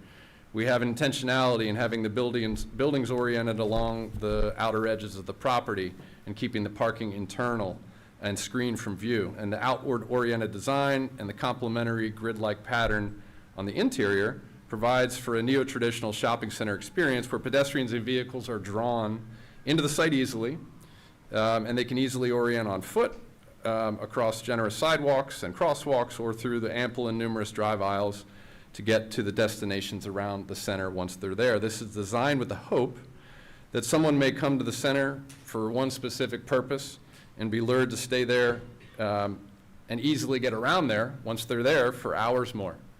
And future slides will depict architectural details and signage and other points to further drive home the achievement of this performance standard as to phase 3. Again, with the overall master plan, when you look at this, again, this is not in its entirety technically before the commission, but we want you to understand how this same functionality can carry through into the future. We have the same ability to make vehicular connections and pedestrian connections all through, and it's a very intentional design. And we want you to understand how phase 3 works in the overall context of this project. Next performance standards relates to architecture, site design, lighting, signage, and they have to have incorporate a consistent design and theme in materials, massing, facade design, and so forth. I'm on slide 11, as I call it, and this is what I'll refer to as a materials board. I don't have a board before you, but it's meant to show you in the middle the 4 types of materials that are going to carry and repeat generally throughout this project. The 2 images on the left, we actually submitted at the request of Mr. Small to show how the materials that we're using that is the residential project that's approved. And you'll see numbers that are on the facades here. So number 4, 2, 1, those are meant to correspond to the numbers of the materials, so to help you understand what you're looking at on the building. And importantly, to help you understand that exactly what's going to be placed on the apartment building is what you're going to see on the commercial as well.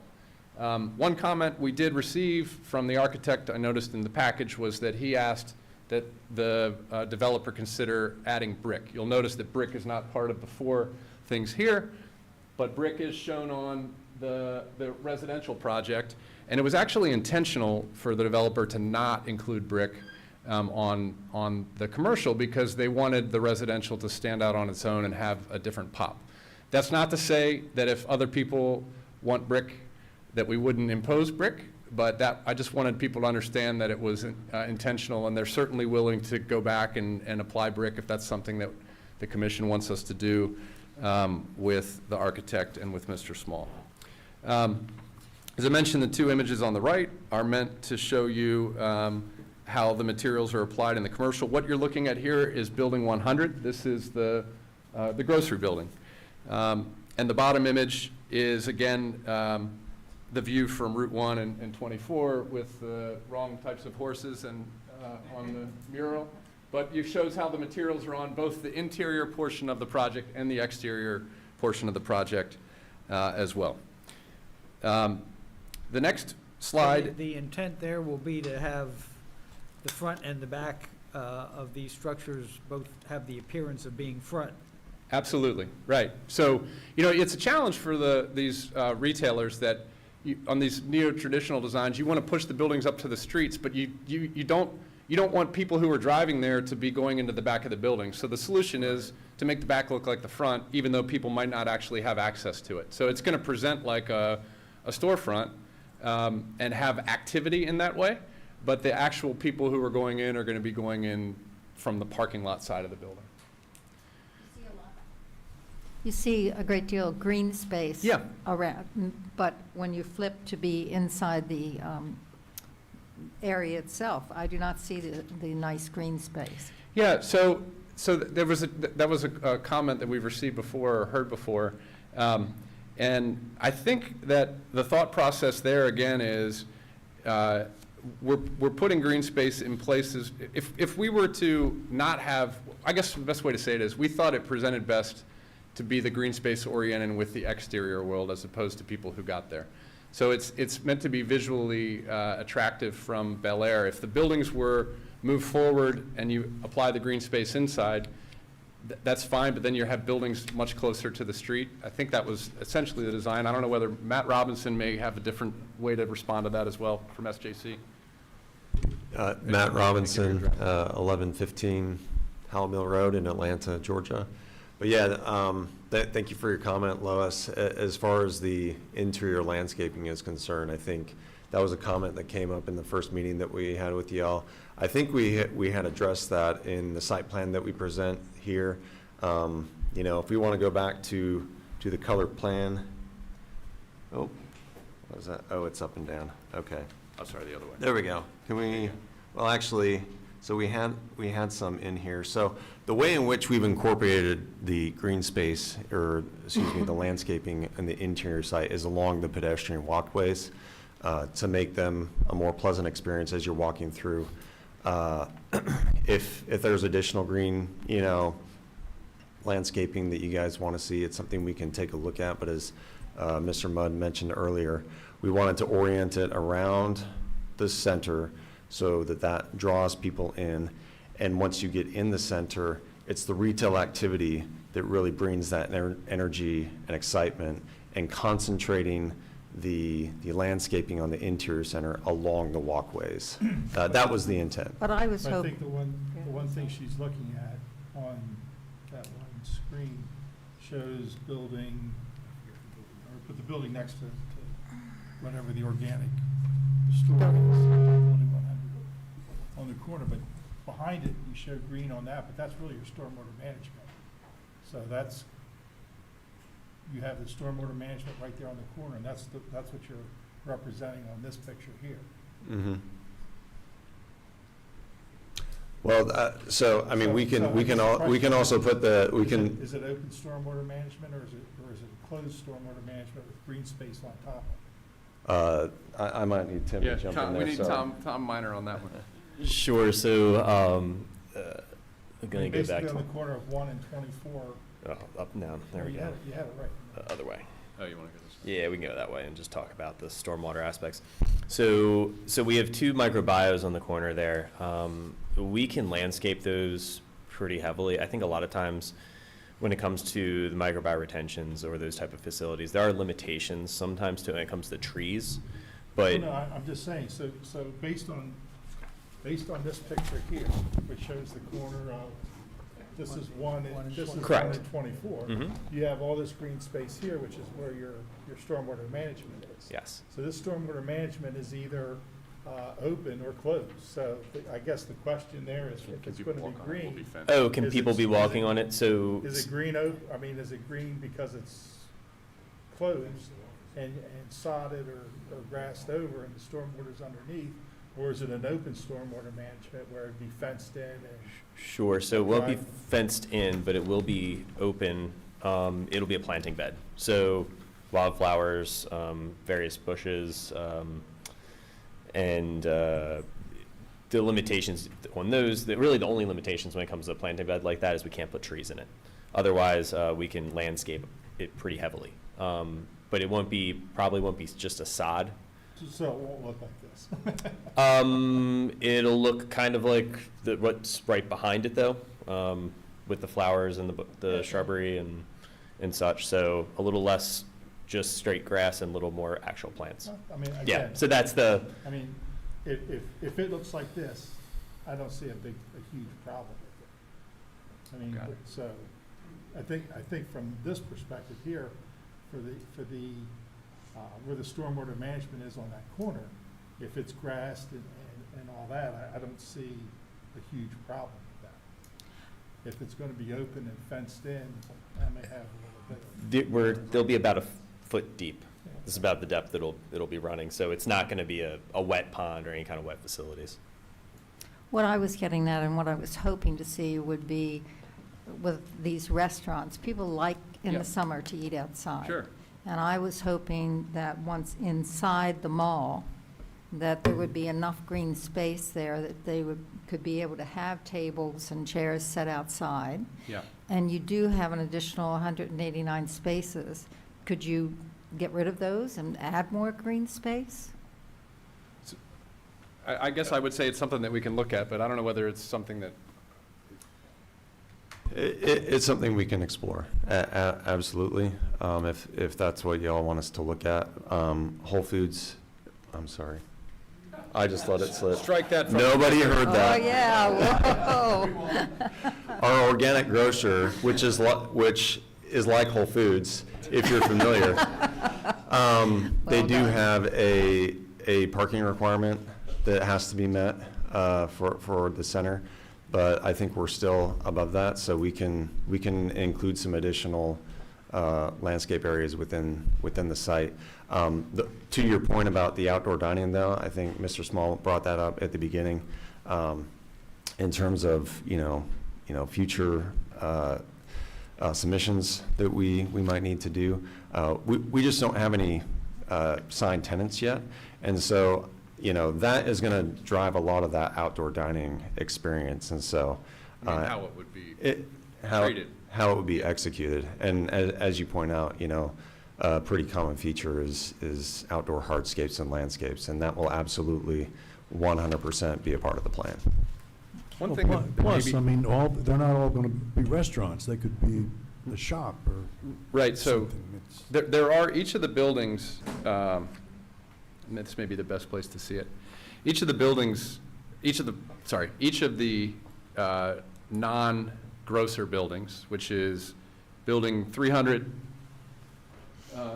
600, 700, and 200, they all have plazas that are proposed for outdoor dining. So I'm going to use my mouse. I wish I had it. Maybe I'll use paper. One there, along here, over there, and then in this area here. And they're all on the, to be fair, they're all on this image shown as being hardscape.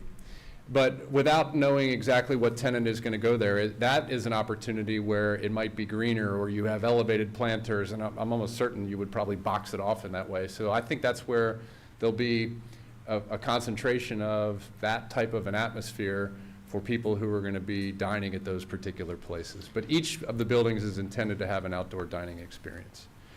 So as a tenant comes to you, and if it is a restaurant, then they would have to come back? Okay. So I actually want to take one point for purposes of the presentation, that I think there's a chance that they don't have to come back to the commission, given that this is a shopping center, and there's language in the code, which I haven't dissected yet with town council, but there's language in the code for shopping centers where they come back, but they would come back for an administrative review with staff as opposed to the commission. Yeah, there is an option, depending on what changes are taking place. If somebody comes in and they just want to add an outdoor dining area, because they're within an approved shopping center / mixed use, they can come back and get approved administratively. But if there's other review, such as architecture and site plan for whatever use is being proposed, then it's likely they would come back in front of you. Okay. Thank you. Sure. Thank you for the questions. Those are great. Let me find my way back to where I was, the material board.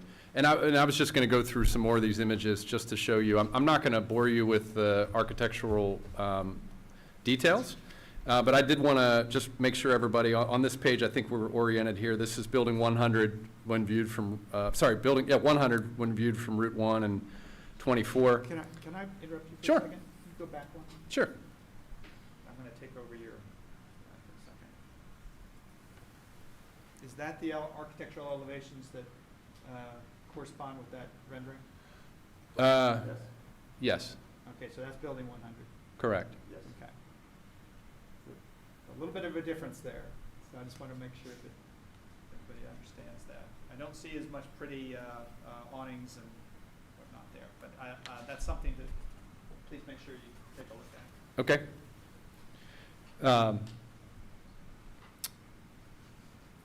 This is a rendering of, in the foreground, on the right-hand side is building 600. So we're here looking across the site, in this location looking into the site.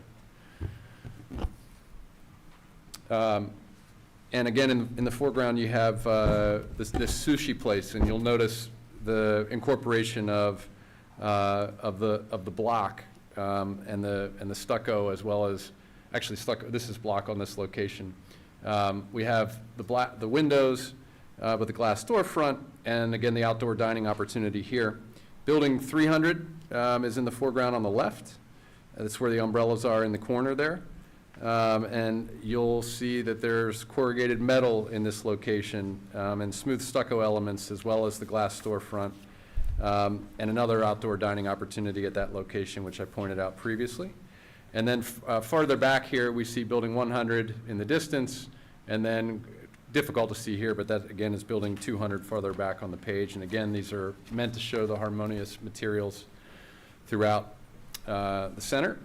Next slide, we have, again, buildings 100, which is here, and then 300 on the left-hand side. More evidence of harmonious materials there, too. We see the smooth stucco, the block, the glass, as well as the black complements on the glass. Yeah, one of the architect's comments was to ask about the glass. What kind of glass is going to be used? Sure.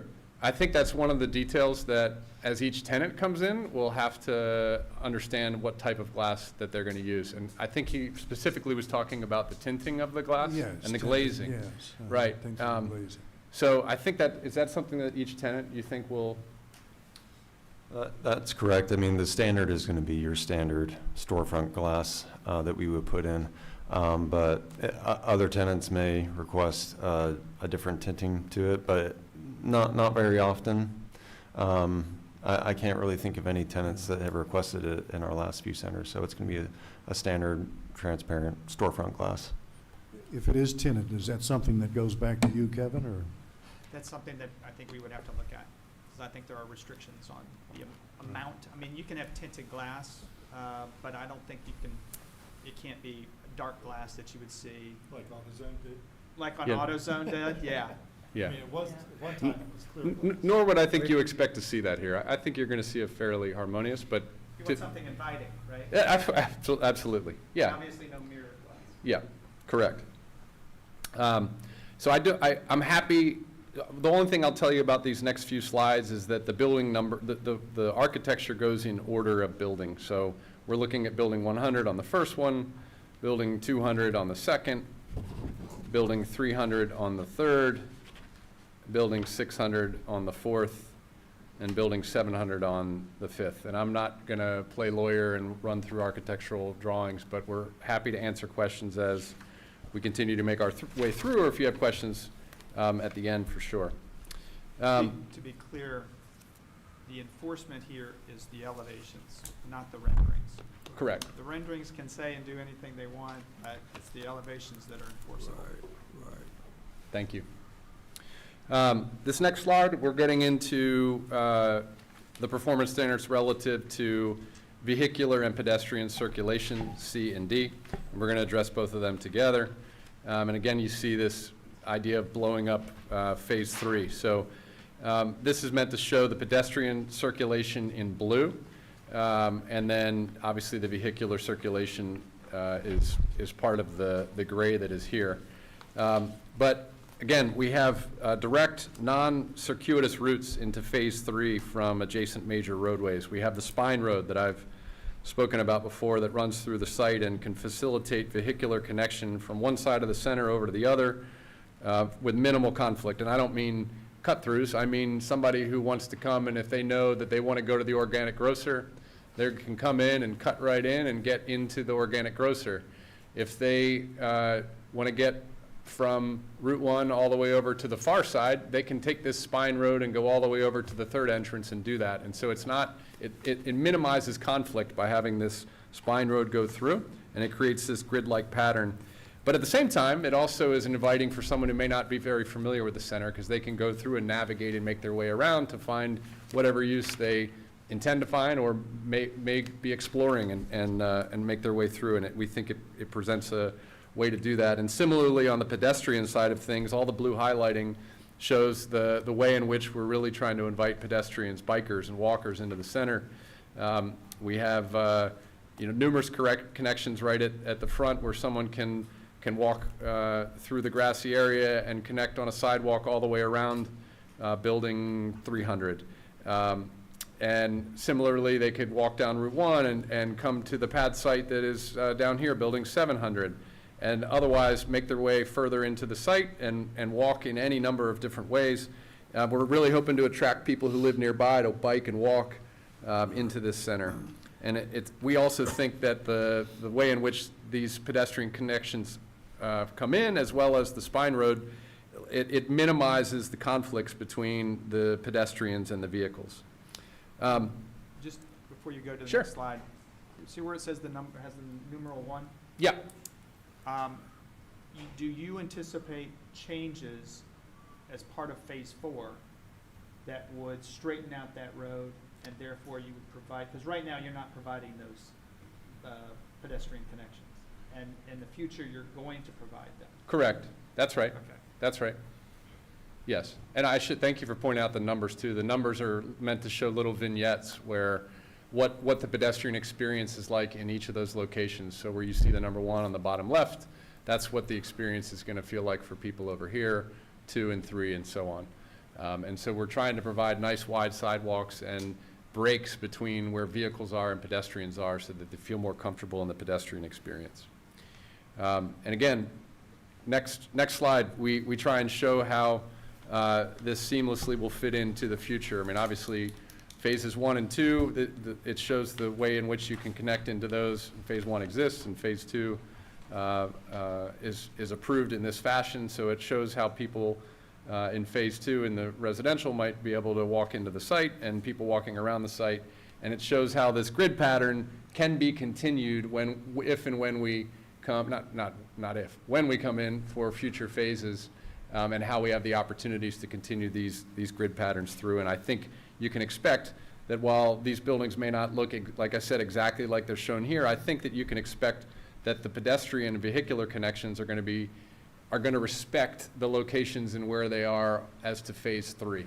So it's going to only be natural to want to make and continue pedestrian to be able to walk straight down this spine area and here as well. So that's going to help formulate the nodes and the areas where those buildings are going to be built in the future. You So we hope- mentioned bicycling to the site. Are there bicycle racks included in your plan? Good question. As I was standing up here speaking, I remembered that I asked that question of my team, and I don't have the answer. But I think that there's an expectation that we're going to have bike racks. We can include them. Code Yeah. will require it. We can Yeah, include them. yeah, I just don't know where they're going to be, I guess is my point. There absolutely will be there. Okay. Moving on to the next performance standard. This has to do, Mr. E Mugg, with, I got a question. yes, sir. Yeah. I missed this before. Between building 300 going down to building 600, closer to the grocery store, which we won't name, Again. wouldn't it be better to have another walkway going from between building 100 and building 300 coming down to building 600?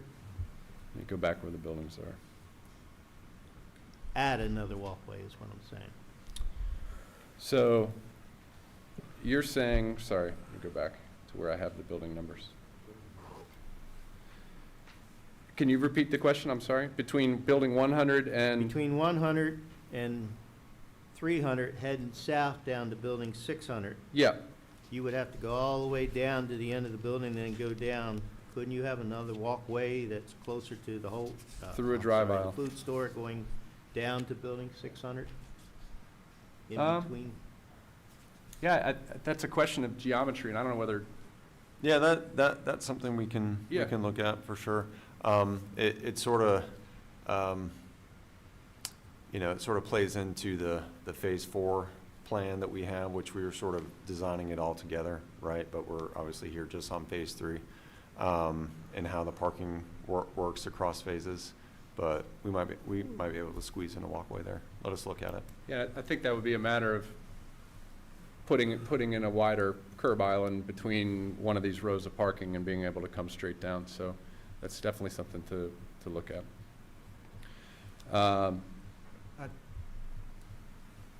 Jimmy, you're talking in, I'm sorry, can you go back?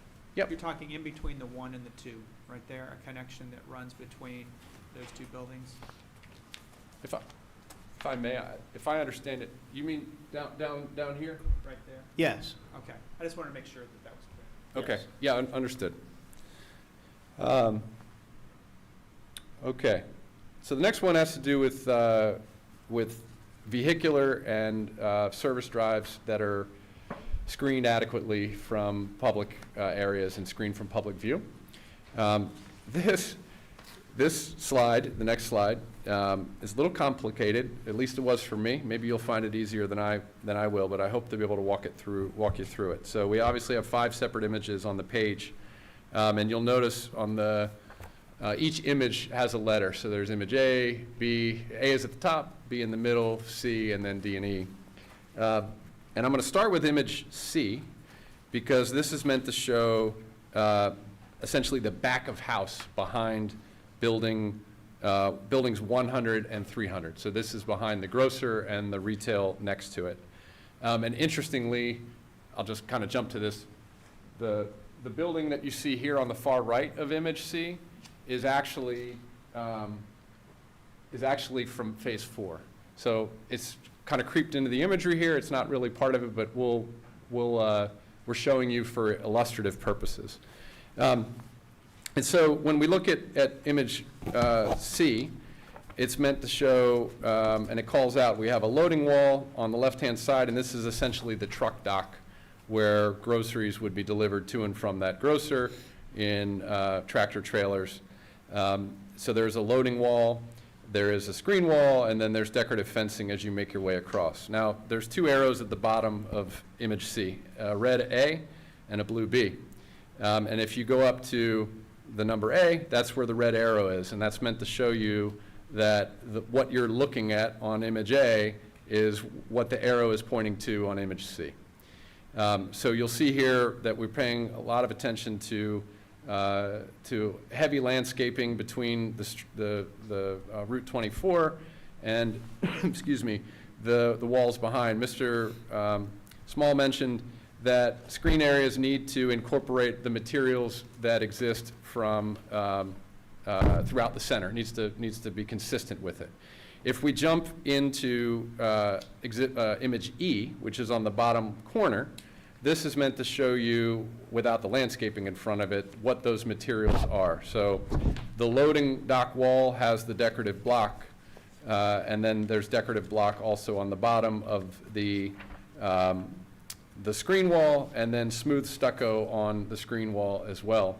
So these numbers that are on image E are the numbers that call to the material board page, which I think was sheet 11. So if you were to look there, you can see more closely what those images are. And then if we go back to C and we look at the blue D, and you look at, the blue B, image B in the middle is what you would see standing on 24 looking towards where that blue arrow is on image C. And so we take image B, and this is what we're looking at, and shift all the way over to the letter D, which is meant to show here the blow up of what that looks like.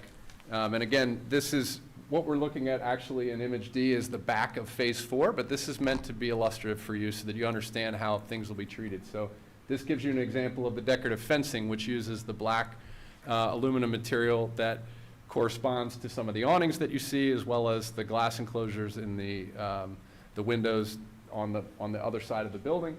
And then we also see, importantly at the top, there are dashed lines. And you'll note in the image that these dashed lines, it says roof line, and then the RTUs beyond. So the roof line essentially means that if you're in the building, that's where the ceiling is. But the wall goes higher than where the roof line is, and that's so that all the rooftop equipment is going to be hidden from view. So every air conditioner or other piece of equipment is intended and will be behind that parapet wall. And of course, that wall is part of the building, so it'll be the smooth stucco material. So I hope this gives you an idea of the imagery. Other thing I'll tell you, and I don't have an image of this, but I can walk you through it. The loading dock area is higher. It'll be the same level as the parking lot in here, where a truck would start to make its way to the loading dock. But as the truck would back in, the ground gets lower as you make your way towards the building. So the loading dock sits below the parking lot. What that means is, excuse me, this loading wall is about 12.5 feet tall on the far right-hand side, and then it's about 16.5 feet tall when you make your way all the way back here from the ground. So as the truck is backing up, and the truck height is about 13.5 feet, once the truck is parked behind this wall, it'll be completely out of view. So the truck, when making its way with the screen wall, would be able to be seen, but when it's parked there and loading and unloading, completely out of view from people on 24. The next image we have shows I'm sorry, can you go back just one? Yeah, sure. Real quick question for you. Yep. See where the red A arrow is? Uh-huh. There's an opening next to the loading wall between the screen wall and the loading wall. Here? Yes. So Is that opening, is there a reason for that? I don't think it's an opening. I think it just cuts back to the screen It wall. just doesn't show, what we're trying to keep is, people tend to take a straight line. Yeah. When they're crossing Route 24. Sure. And You don't want cut. You don't want, we don't want to have people Invite them. cutting through there. It's a wall. It's just not showing on the It's not plan. showing, okay. So it'll cut back as a wall. Is that the same thing where it says decorative fence, the same on the other side, right? Yes. There's a wall there. All right. Yep. You know, sorry, I mean, I'm not seeing it. The loading areas for the other buildings, other than the grocery store, They would load from the front. they're gonna load from the front. Yes. The big trucks are gonna come in and, Well, I don't think that they're going to have, go, you go ahead. Yeah, Would so, you- do you so want as to- far as, you know, what we call our shops buildings, Oh, okay. they don't bring in big trucks. They just bring in box trucks that are able to fit in a normal parking stall. Okay, all Yeah. right. And the timing? Timing? And the timing of those delivery Deliveries. trucks, Oh. are they restricted? Yes, yes. Are those things that you would put in leases? Yeah, yeah, they're part of our leasing agreements, and it's something that we handle through our property management of the center. Thanks. So then, excuse me, the next image is to show the dumpster enclosure. I mentioned before, there are 3 locations where dumpsters are proposed. One, and they're actually called out better on this sheet, but one in this location behind Building 300, one next to Building 600, and then this one that's in the middle of the parking lot. So you may ask, why is there one in the middle of the parking lot? And it's certainly an understandable question, and I asked the same thing. And I think the reason why is because with those 2 buildings in the location that they are outward facing to 24 and 1, there's really not a great location to put them without being much closer to the pedestrian experience from and off-site people at those buildings, number one. Number two, you would be having 2 dumpster enclosures instead of 1. So the thought process in doing this in this location was to have one central location that would be easily reachable by all the tenants in those 2 buildings. Mr. Small picked up on it right away and had great points about, I actually did too when I was reviewing it myself, that the screening requirement, the screening was not shown on the original site plan. And so what you're looking at here and what this is meant to show you, first of all, there is room shown for it on the red line plan. And what you're looking at here is an explanation of what that enclosure would look like. So there are 4 different images. It's meant to show image A, which is the upper left. It's one of the side elevations. Image B is one of the side elevations. Image C is what someone would see from the front, and then image D is what people would see from the rear of this enclosure that's in this location here on the far right. And one thing that's important is that the enclosure is going to be fully consistent with the materials of the other buildings. Again, we call out the numbers of the material board. We have the smooth stucco and the decorative block on both the side and the rear imagery, and then number 1 shows corrugated metal. So the same corrugated metal that's going to be applied to the buildings is going to be applied to the door front here. So while, yes, it is a dumpster enclosure, for all intents and purposes, it's going to be very similar and look very much like a building itself. And to that point, the other 2 dumpster enclosures, and then you also note the evergreen screening that would surround that dumpster enclosure in the 3 locations where it can be done, the sides and the rear. The other 2 dumpster enclosures will also have the same materials. The only difference is there would not be a rear because in this location it would be backed up against the wall, so the sides would be the smooth stucco and decorative block, the front would be corrugated metal, and then on building 600 here, again, it's backed up to the building, so the sides would be decorative block and the smooth stucco. And it's important to note that the 2 that are applied to the buildings, I think anyone looking at them from within the center, it's going to feel like it's part of the building because it just incorporates the same materials. It's not like a chain link fence where you have screening in it. It's actually solid applied materials in those locations. The next one, we're getting close, everybody. I know I've been talking a lot. Yeah, I'm sorry, can you go back? Yeah, sure. Can you get closer to a particular area or not? Oh boy. Let me see. Do you know how to zoom? What do you want to look You at? don't necessarily have to. See where your cursor is? Right there. Yep. How does a pedestrian get around those dumpsters? I'd have to, if we want to scroll to the That's a good plan, question. yeah, That's yeah. a good question, Kevin. Yeah. So. Yeah, we can look at that, Kevin. Yeah, that's a problem. Yep. And, I don't know how you guys are okay with it. I'm still not convinced about the enclosure on the lot and how it's been treated. But I'll let you guys decide. Oops. Yeah, you're able to help me? Do you have Yeah, another that's okay. option? Oh, I was on the window, sorry, I was in the view. I think they need to give up some parking space. Well, there are an Do additional do you want to, spaces. I mean, should we, we've been kind of talking about things as we made our way through. Do we want to talk about it more now? It's purely up to you. If you're happy with what, they've met the code. I see difficulty with keeping vegetation alive out there. They'll be out in the middle of the sun with all the heat from the parking lot around them, and they'll roach. Also, it's just. You really know, wouldn't want the dumpster right down, like 5 or 6 parking spaces down by Well, the the reason. patio if there's outside dining. No, you don't. No, you don't. Yeah. The reason they're Candidly, you probably there, don't even want them there because.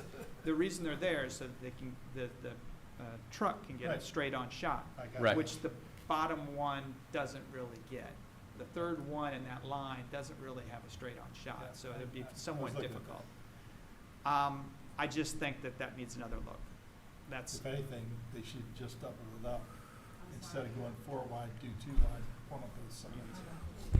You're done. She I can't said hear if you. anything, they should do 2 wide and do back to back, 2 on one side. you could do 2 on the back to other. back, but the problem is that a lot of these would have to be serviced early in the morning where there's nobody parked on that back side.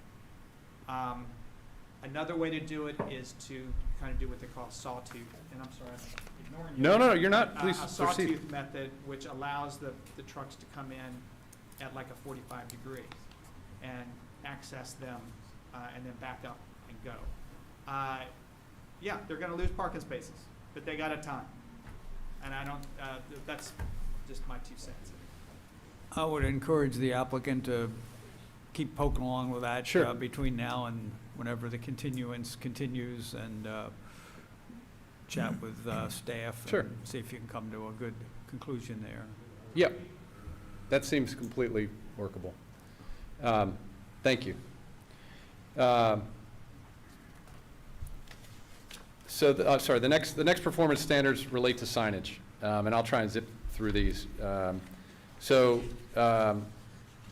The dots on this sheet here are meant to show where we're locating proposed monument signage as well as directional signage. So the blue dot shows the example of the signage that's proposed at 1 and 24, and the red dot on the opposite side at that corner there, and then the purple dots are directional signs. You'll note on the signs that they likewise incorporate the materials. We have the decorative block, we have the black trim that matches the aluminum on the inside, and then we have this brushed aluminum, which is complementary as well.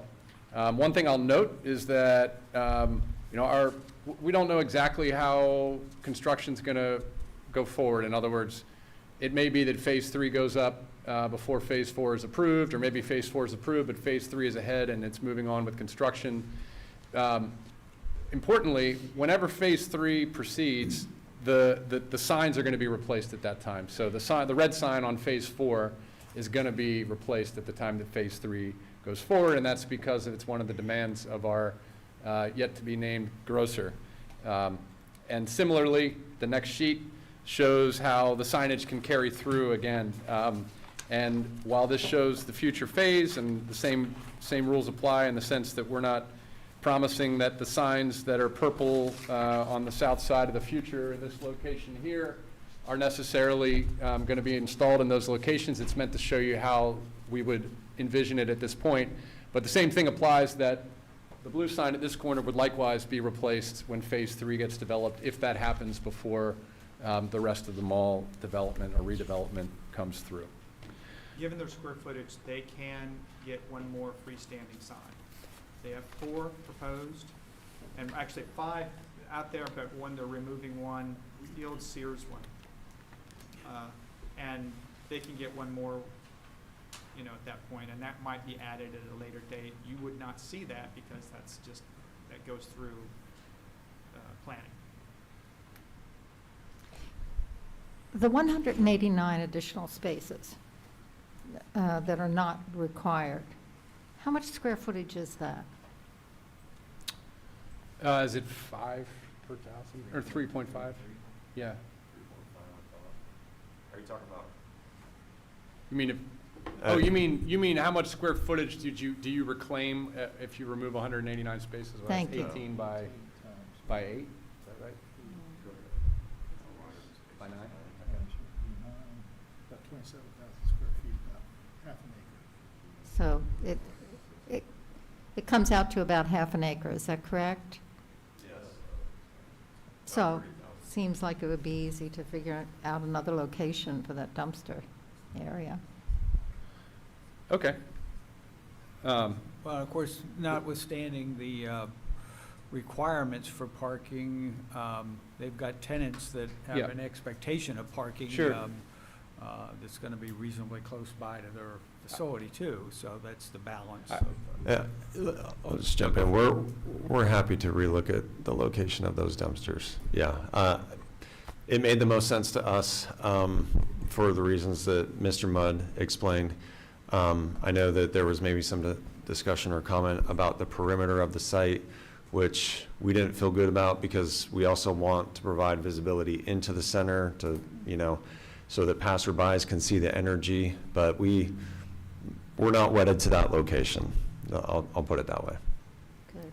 Yeah, to drive that point home, one of the things I think that we specifically looked at was to try and move it here, so the back of it would face the road, and if you were to landscape it, it would go away.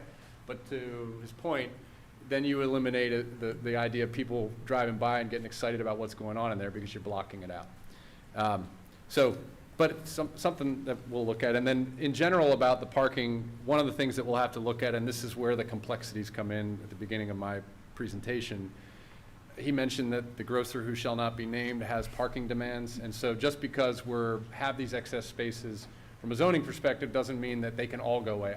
I'm pretty sure that some can, and we'll work with that for sure, but we may not have the luxury of that. And the same thing goes to attract some of the other tenants that come along, particularly restaurants.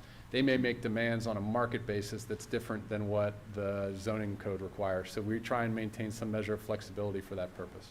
Understand. Thank you. Sure, thank you. So the last 3 performance standards, I'm going to hit 2 of them quickly, and then I'll ask Mr. Keeley to come up. The first one about center management shall be responsible for providing on-site security service. That's absolutely going to be done. We heard about coordinating with the police, which that will absolutely occur. It happens on every SJC site that they do. And then our expectation too is, you know, if phase 3 opens up a year from now, and the rest of the mall is still there, we'll be coordinating with CBL on the security and working through it. And the same thing when that gets redeveloped, it'll all be one cohesive security package where the owners of the sites various sites and elements of the site will work together on security. And then the last part, J, when this mixed-use development was previously approved, the 3 parties who were involved, SJC, CBL, and CDP, a lot of acronyms, they've already executed a development agreement. It's on file with town council. So that element is taken care of. We have a development agreement that is ready to be enforced when the time comes. And then I'll just ask Mr. Keeley to make a very brief presentation. I talked to Mr. Small before. Traffic is technically not in a technical perspective before you all, but still want you to understand the work that he's done and the work that we're continuing to do with town staff, county staff, and state staff. Before we move on to Mark real quick, I just wanted to point out, the only thing, Kevin and I talked about the development agreement, and yes, council has been very cooperative, and all the attorneys have. There's, 4 of us now? And to get the development agreements and the legal documentation.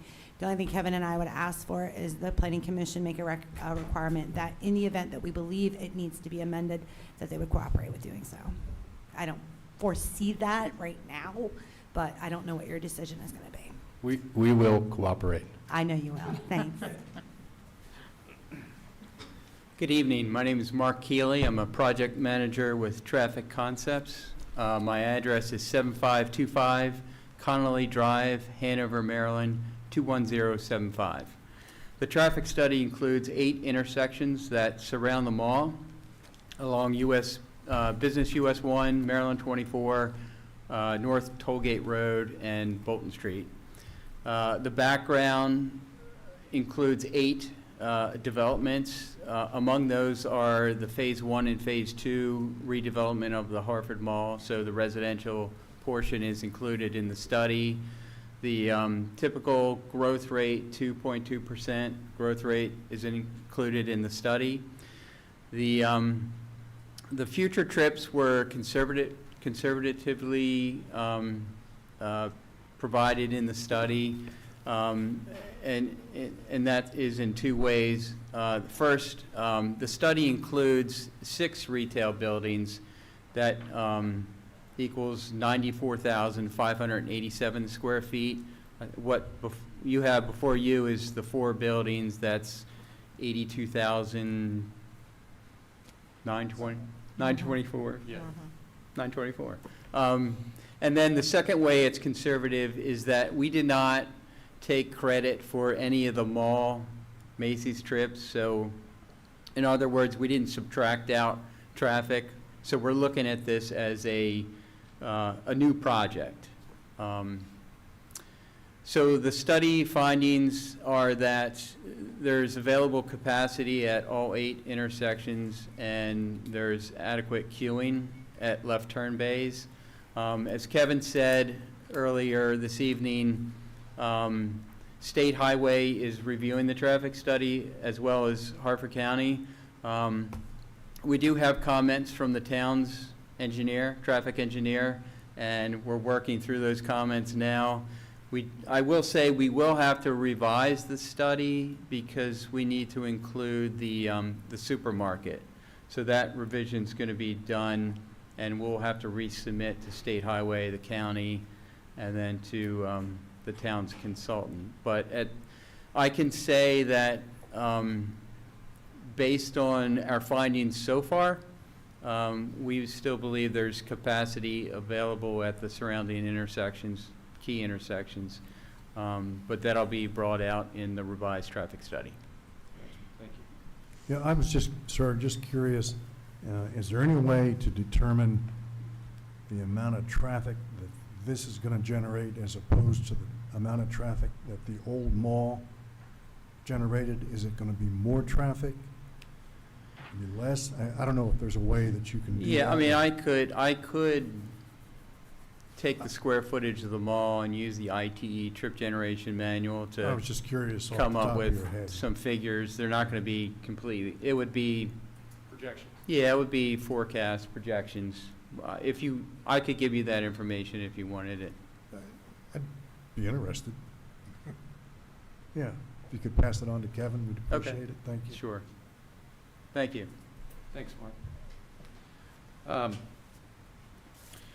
So this is the lasting image that we want to leave you with. This is the vision, right? To take an outdated, dead mall and to turn it into a thriving, mixed-use center. And I know the notion of developing in phases can be difficult to grasp. And we completely understand it. And the push for the master plan was heard loud and clear, and the SJC and CBL team got to work with that, and the importance became clearer for you all to be able to see what the future really would hold here. And while we're only technically here on Phase 3, we hope that we've demonstrated to you not only how Phase 3 will satisfy the requisite ordinance, but how approving Phase 3 will help facilitate this master plan and enable us to satisfy the ordinance as to the rest of it when we come back. And this is, I've been doing what I do as a land use attorney for 20 years. It'll be 20 years in September. And I can count on one hand the number of projects that have got me really excited as being super transformational, and this is absolutely one of them. You guys have a gem of an opportunity here, and I hope you realize that. And I'm sure you do realize that and the importance of it. And it's a remarkable, in particular, what we're here on today, Phase 3, for this tenant that we should not be named, but did accidentally name. It's a remarkable opportunity to have a tenant like that come to your town. It's the type of tenant that's a game changer for communities. There's actually studies on it about the way in which they transform communities, and not that it needs transformation, but bolster. Sometimes they can transform, but really bolster, and it would be a transformation of this site for sure. But also, when that tenant comes in, the best retailers follow them. And again, if you refer to SJC's website, you'll see these retailers that when they come here in restaurants, they'll be first in market restaurants. They'll be the only places in this region that exist because they follow that tenant to this spot. So it's not like, there may be a chain restaurant, and I'm sure there will be, but there are also going to be restaurants you've never heard of and you're going to be excited about. And I hope you bear that in mind, the importance, and I don't want to be too forceful in this perspective, but the importance of keeping this phase on track and us moving forward with a deliberate pace in order to be able to meet the demands of bringing a tenant like this. It can't be understated. We've enjoyed working with staff, and we want to continue work with staff. And we hope that you all are as excited. I hope that you all are as excited as I am. And as you contemplate your decision, I want you to. I'd ask you to give thought to this. I heard the word continuance tonight, and I understand that I might be climbing up a big hill here when I say this, but I will note that the staff report talked about recommending approval of the plan subject to certain conditions. And I think in other jurisdictions where I've worked in, the conditions have been, we want to see X, Y, and Z, and we want you to work with staff in order to implement X, Y, and Z. And I've been able to successfully do that elsewhere, and staff can even communicate with the chairperson of the commission so that we get over a big, hurdle of getting the site plan approved subject to those conditions, and then we work on satisfying those conditions. So I know that I may be asking for a lot, but I would ask you to consider that as an option as you undertake your review here tonight. Mr. Small, two other things. Mr. Small mentioned that we're here with boxes on paper, and he's right, and there may be changes in the future. And I talked to the town council about how those changes might be received and whether or not staff would be able to review some of those changes as modifications that would not require coming back to the Planning Commission. And I understand it'll be a case-by-case basis, and we're not here on any of those, but I would ask you for consideration of recognizing that that may very well happen, and recognizing that staff would have some measure of being deputized to be able to do that, so that we, as a great tenant comes along, we're able to advance quickly those types of changes.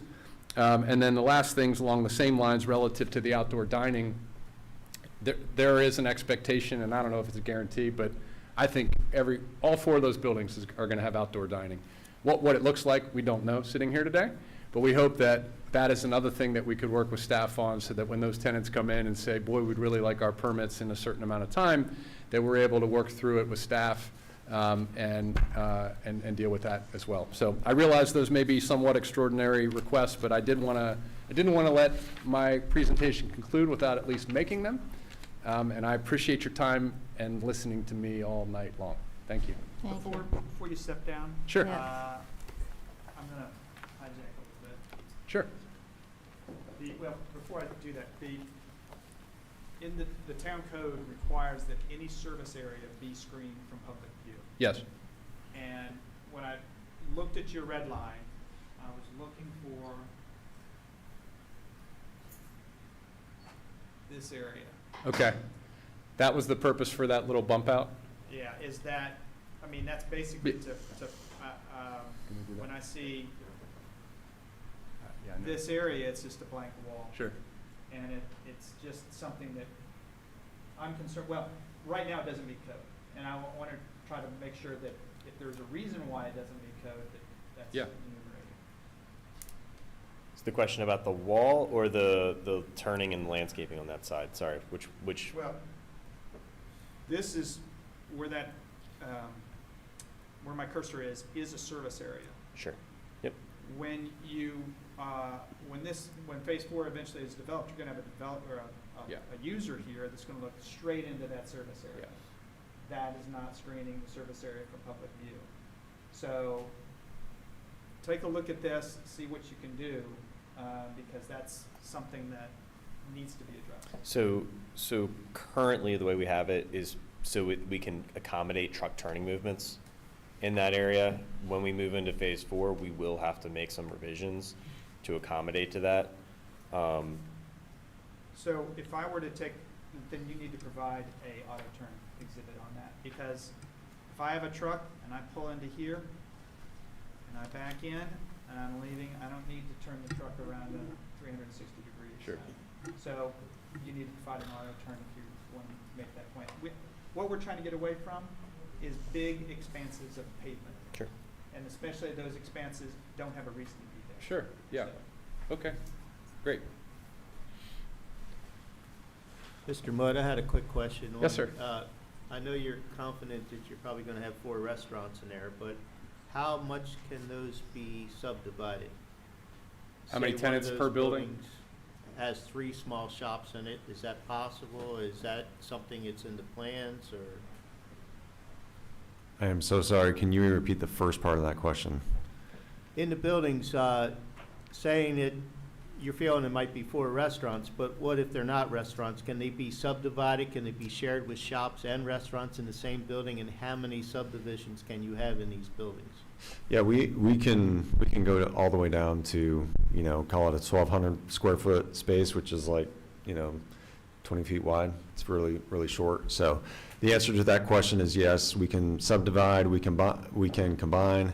That's part of the reason that, Mr. Mudd has mentioned, comments about the buildings might, not change a lot, but they might shift and move around a little bit, and why it's important to, be able to move through that process quickly, because that sort of thing that you're mentioning, Mr. Hines, happens all the time, in which we have to combine and or subdivide spaces. So.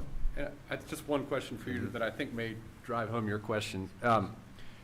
I mentioned 4 restaurants. I wasn't suggesting that those were the only 4 tenants. I think the expectation is that the restaurants might be the end cap tenants, and then there would be other spaces that would have retail. Is that right? That's correct. And our grocer also has certain restrictions about where restaurants can be, and so that's why those would be the most logical locations, because they're outside of that tenant's restriction area.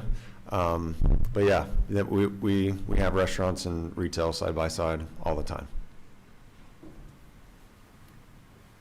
Were you satisfied about the proposed utilities that you were suggesting be moved?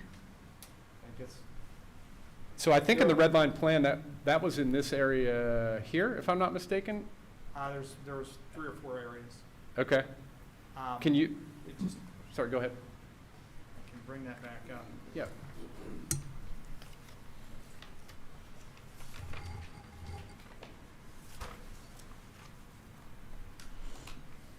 The,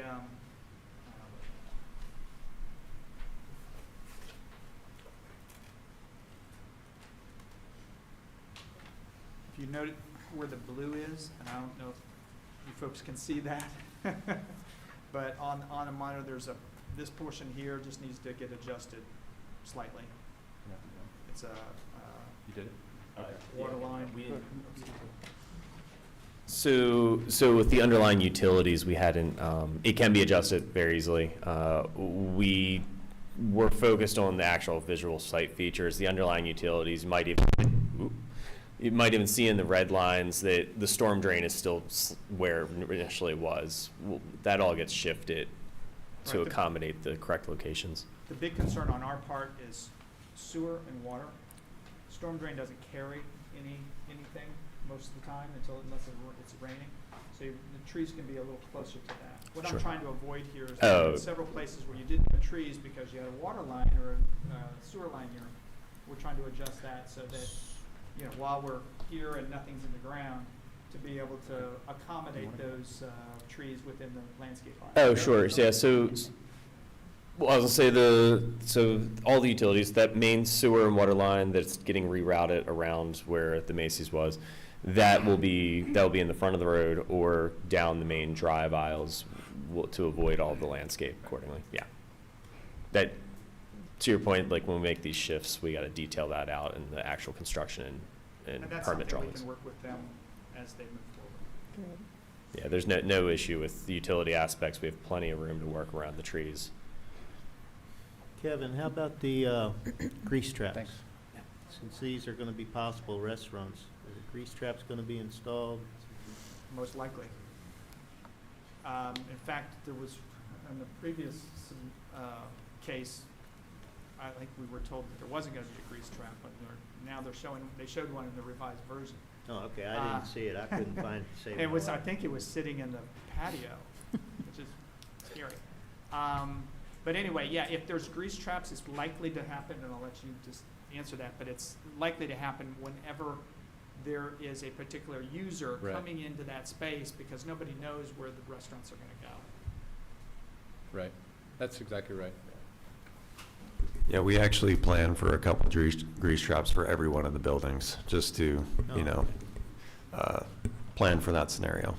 And those obviously have to be accessible, and they have to be something that can be easily pumped, I guess you could call it, even though it happens very infrequently.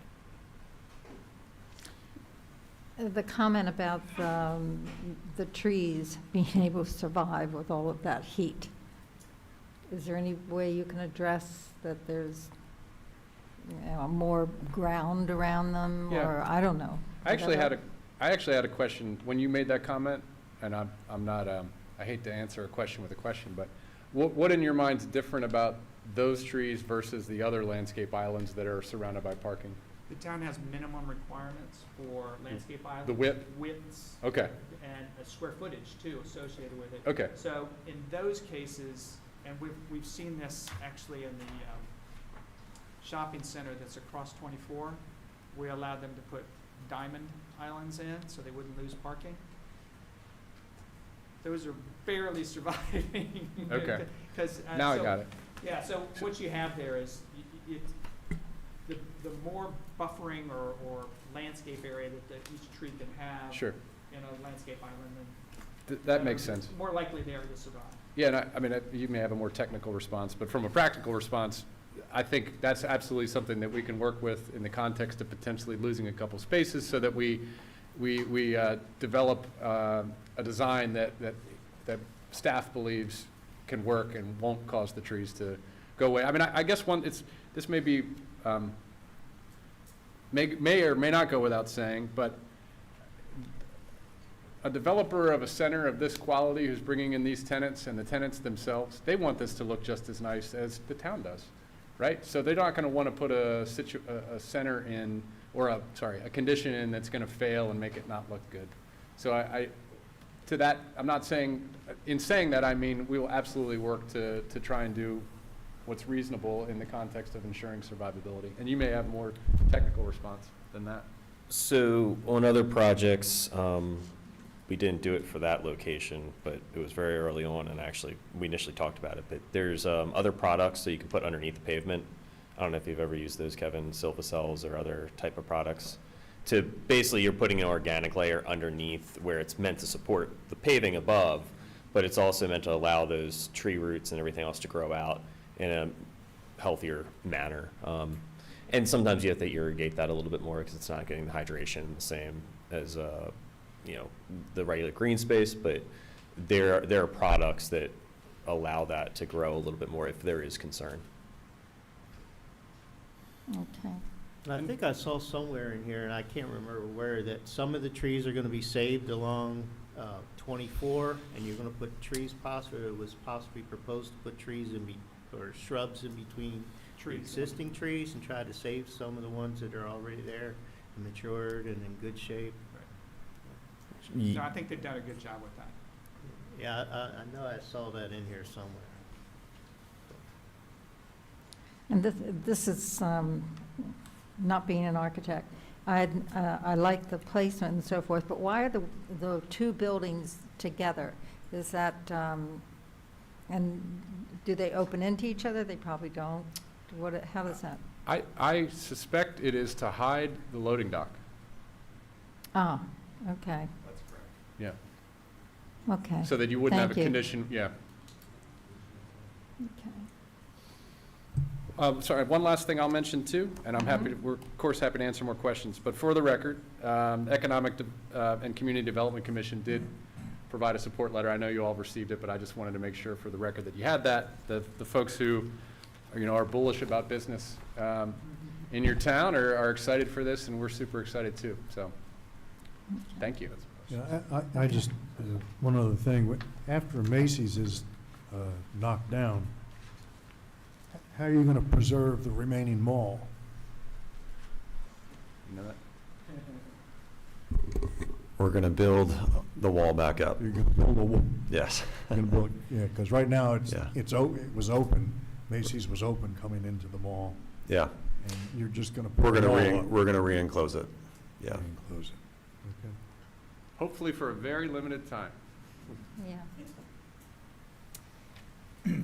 I have some questions here. Okay, so moving to this slide here, which Yeah. shows the side elevation of the grocery store.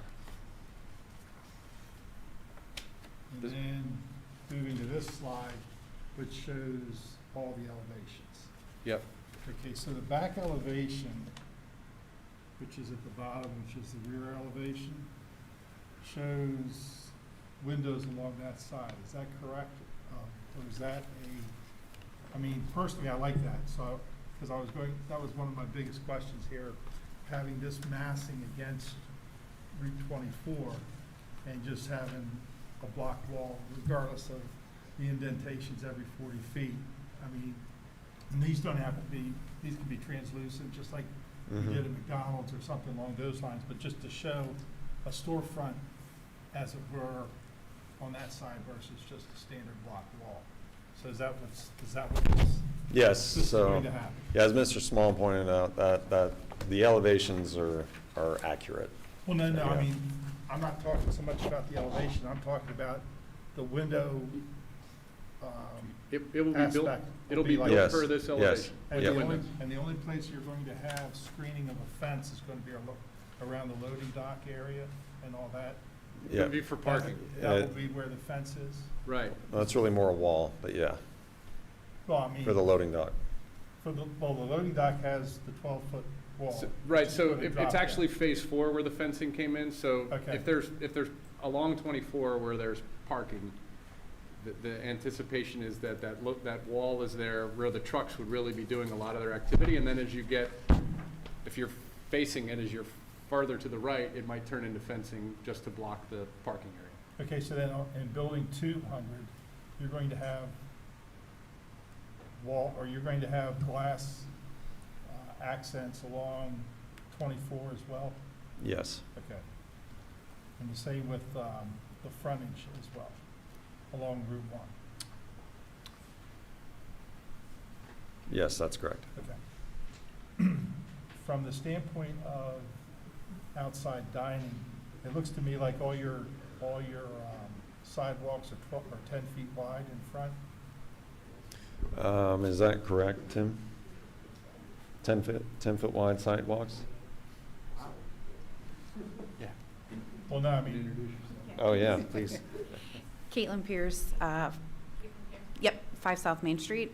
They range in size from 8 feet to 10 feet to 18 I was feet. just looking in front of, because that was the only one that I could actually see that said 10 foot. Okay. So I guess what I'm saying is, I think ADA requires 5 feet from a sidewalk, so if you wanted some sort of outdoor dining in front, the most you would have in something that isn't pre-designated where you think a restaurant's going to go is going to be 5 feet. So I don't know whether you all want to consider. I think that's probably an example of not knowing who the tenant is yet and what Understand. their, but it would be an example where the building might get, if the tenant Well, the reveres buil- the outdoor buil- dining. Based on your design, the building's going to be built, it's going to have a 10-foot sidewalk. Sure. But if somebody wants a donut shop or a pastry shop and wants a couple tables out front, the most they're going to be able to Is 5 have feet. is 5 feet. Right, which could be fine for a donut shop if you have, two seats at a Right. table or even 3. Yeah. I was just going to mention my comment earlier about that there's only so much food and dining that we can have in this center. per the lease with our organic grocer. So that's why we've pre-programmed those patio areas in those locations that make the most sense. Like, like for example, And the if size I go of to the the site plan here, in that building 300, which, probably you would say, oh, what if a donut shop goes in there? I can't put a donut shop in there. I have to relocate them on one of the other buildings. So anyways, I think just organically through the leasing effort, and then also what we're actually allowed to do, we've already pre-programmed those patio areas, and we do it on every project. Actually, we always plan for more patio areas than we actually use. And this is the case here. So I'm not too No, worried about it. I'm just looking at this thinking, okay, Yeah. what is the availability to be offered to somebody in the Yeah. future? Just like, because we had, in phase one, we had to redo the drive-through for the Mediterranean place. I don't know how that ever came about now. Never did. But and there won't be any drive-throughs in any of these. No. Going back to your last thing, I really would like to draw your attention to the fact that the Spider Road, as you're calling it, I think is going to get a lot of cross-through traffic. If for nothing else, just the 236 apartments on the site from phase two, anybody that wants to leave and go down Route 1 is not going to go out Tollgate or any of the side roads and have to worry about crossing, when they can go straight to Route 1 and go do a yield out onto Route 1 with the stacking you have there. That road's going to get an awful lot of traffic. Even people on Bolton Street will cut through because they're going to miss lights. You don't have a light at Tollgate to worry about. You don't have a light at Route 1 to worry about. You can cut through the mall. You only worry about the light at Tollgate and Route 1. So I really think, from a traffic standpoint, we all really need to sit back and look, again, from a calming device like the roundabouts. I really think y'all should give a lot of consideration to putting those in just to slow people down, because that road's going to be a cut through. Yeah. Nothing else exists No, like that. thank you for the feedback. Nothing That's else really good. exists like that right Yeah. now in this property. If you need to get around here, you have to hit a light. Here, you don't need a light. You can just shoot right through. So I think you all need to go back and double check that. Absolutely. Yeah, I think traffic calming would be a great idea for that road. So, agree.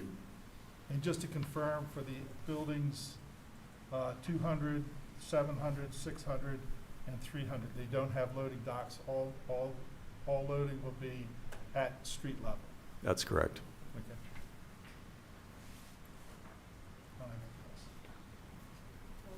I've asked mine as I went along. Don't forget the public.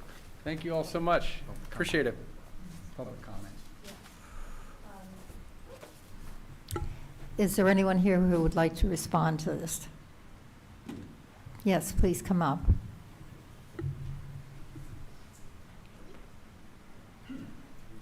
Good evening. I'm Bill Whalen. I live at Cedar Springs Road, Bel Air. Been a resident in Harford County for 39 years. I don't know a lot about this redevelopment. I'm closer to the 33 acres where Costco and there's other lots, which is going to create a lot of traffic. So the first question I have is, what is the timeline here? We see an empty Macy's now. We see an empty Shell, which is going to be a grocery store. So a lot of citizens ask me, and I'm very familiar with Harford County on that side, the planning and zoning. So exactly what is the timeline here? Phase 3 we're looking at, it's going to be built sometime if you approve it, but what is we really looking at here? What's the future timeline for this? That would be beyond our purview. The developer would have to answer that. We approve site plans and mixed-use occupancies and subdivision and landscaping, and then we're out of it. And then there's all kind of issues the developers have to have, and financing and all the rest. So You could tell. But you're talking years. You could, well, things don't happen only Yeah. so fast, but you can tell from their presentation, they were hoping for us to approve it tonight. And that doesn't mean that there would be a shovel in the ground tomorrow, but that's. No, I'm that's all well we- aware of that. That's our total purview, is when our Our work is biggest done. it is- concern, as most citizens has, is traffic. And I'm glad to see Mr. Healy here, because I will talk to him afterwards. But the traffic impact study that was done, did it include all the future anticipated flow of traffic, as most TISs have to do? It has? I'm going to direct any questions, if the applicant wishes to answer them. Would you say again, sir? Rather than sharing the mic, if the applicant would like to answer his question, use that microphone. Okay. And also, sir, if you would direct your comments towards us instead of the audience.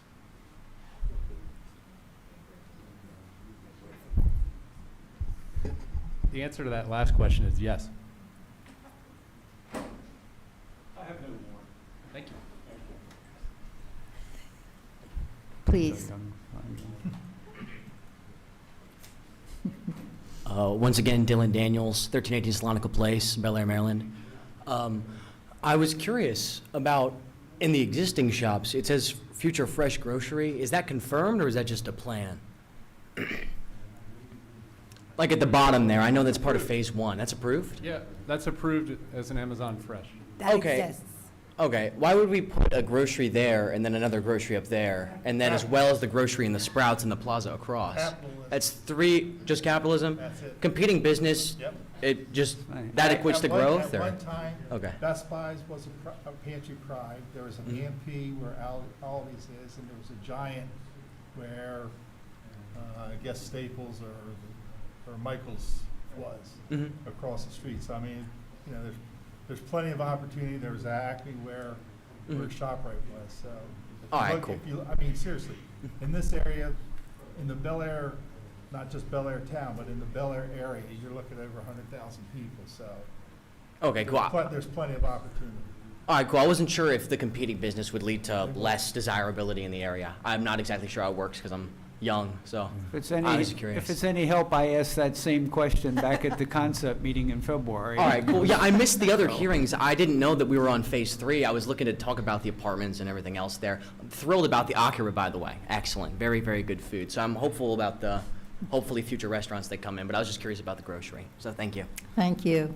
Thank you for coming, young man. Way to go. Yes. Come back. Yes. It's evident.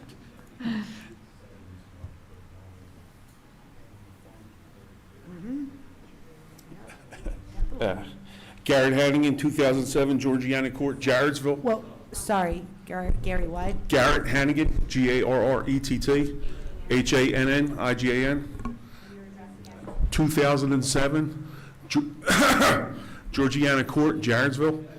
Thank you. Thank you. First, I'd like to thank the board, first of all, for being so diligent with making sure this is the right plan for the neighborhood and the community. That's number one. Second, I would also say, with council here, you know, this is an opportunity for the community to see a real thriving area. I mean, we look at the Best Buy. I was there yesterday buying in the dishwasher, and it was like, you know, it's kind of a sad scene over there. So again, I do think that, and I would like to thank the developer for wanting to make a change in somewhere where we've seen across the street change and down the street change, but this mall's kind of been like a real dead space for the community. So I'd like to thank all parties for that. Then I heard a little bit about slow building things. You know, I hope in the future, I'm a business rep for the Carpenters Union, that I have a chance to put my members in this community to work with this project. So with that, I'd like to say thank you and thanks again. Thank you. Anyone else?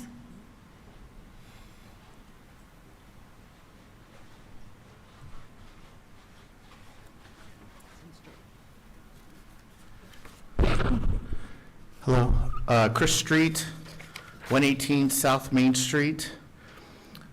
Good evening. Thanks for coming.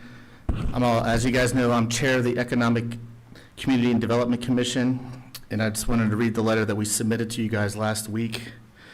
The May 15th, 2025 ECDC meeting included a presentation from CBL Properties and the SJC Ventures regarding the plans for Phase 3 of the Hartford Mall redevelopment project.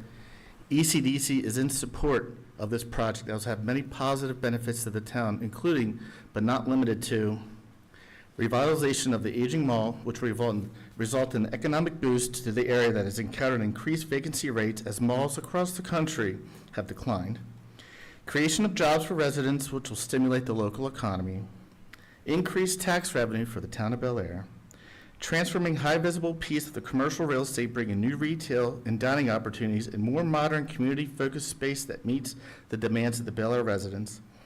As the Planning Commission considers the submitted development of the proposal, ECDC provides its unanimous support to the project, recognizing its potential to bring lasting benefits to Bel Air's economic vitality. Hartford Mall is the epicenter of economic development for Hartford County. So it's imperative that we support this project. We should commend these guys for what they're doing and what they're going to bring as far as new opportunity for the town. So again, I recommend that you guys support this. Thank you. Thank you.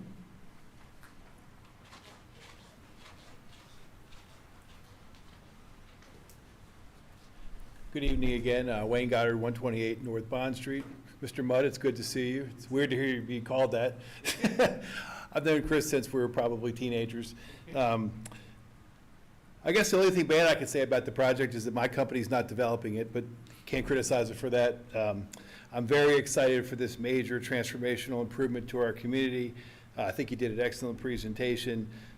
As we all know, nothing drains the energy out of a community other than on underused and on vacant buildings. We only need to look to the area that the state has purchased for the so-called new courthouse, where they took away the diner, the Lazy Boy store, and the bank, to see how that creates basically a zombie wasteland that's extremely embarrassing for us as a community. Again, I commend these developers. We're super excited to have them in our community. The owners are top-notch people. I've met with them. I've met with the developers. They're very, very well capitalized. They're very well able to accomplish a first-rate project. I went to their website. I looked at their other projects. They are first class all the way. And as I can tell you, it takes an enormous amount of economic ability to create a project of this nature, which is why Mr. Mudd had said that oftentimes multiple developers coming together. There will be a significant economic and lifestyle benefit to Bel Air as a result of this project. Just anecdotally, just with the small projects that my company is doing, we've seen that the average household income for the apartment dwellers in our one-bedrooms is $105,000 to $200,000 a year.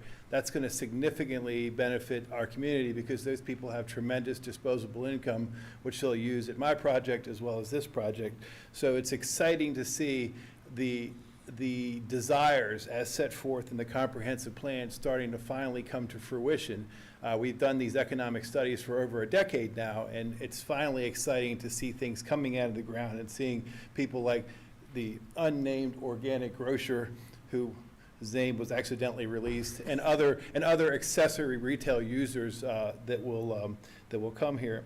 The proposed plan is a targeted redevelopment. It fully comports with all elements of the comprehensive plan. Likewise, it represents an adaptive reuse and revitalization of an existing building, which not only comports with the comprehensive zoning plan for the town of Bel Air, but also the goals established by Hartford County in their redevelopment in the development envelope. For all of these reasons, I would strongly encourage a favorable vote on this. Thank you. Thank you.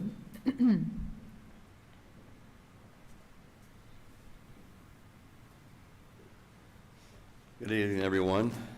Bill Kelly, 582 Ridgewood Road, here in Bel Air.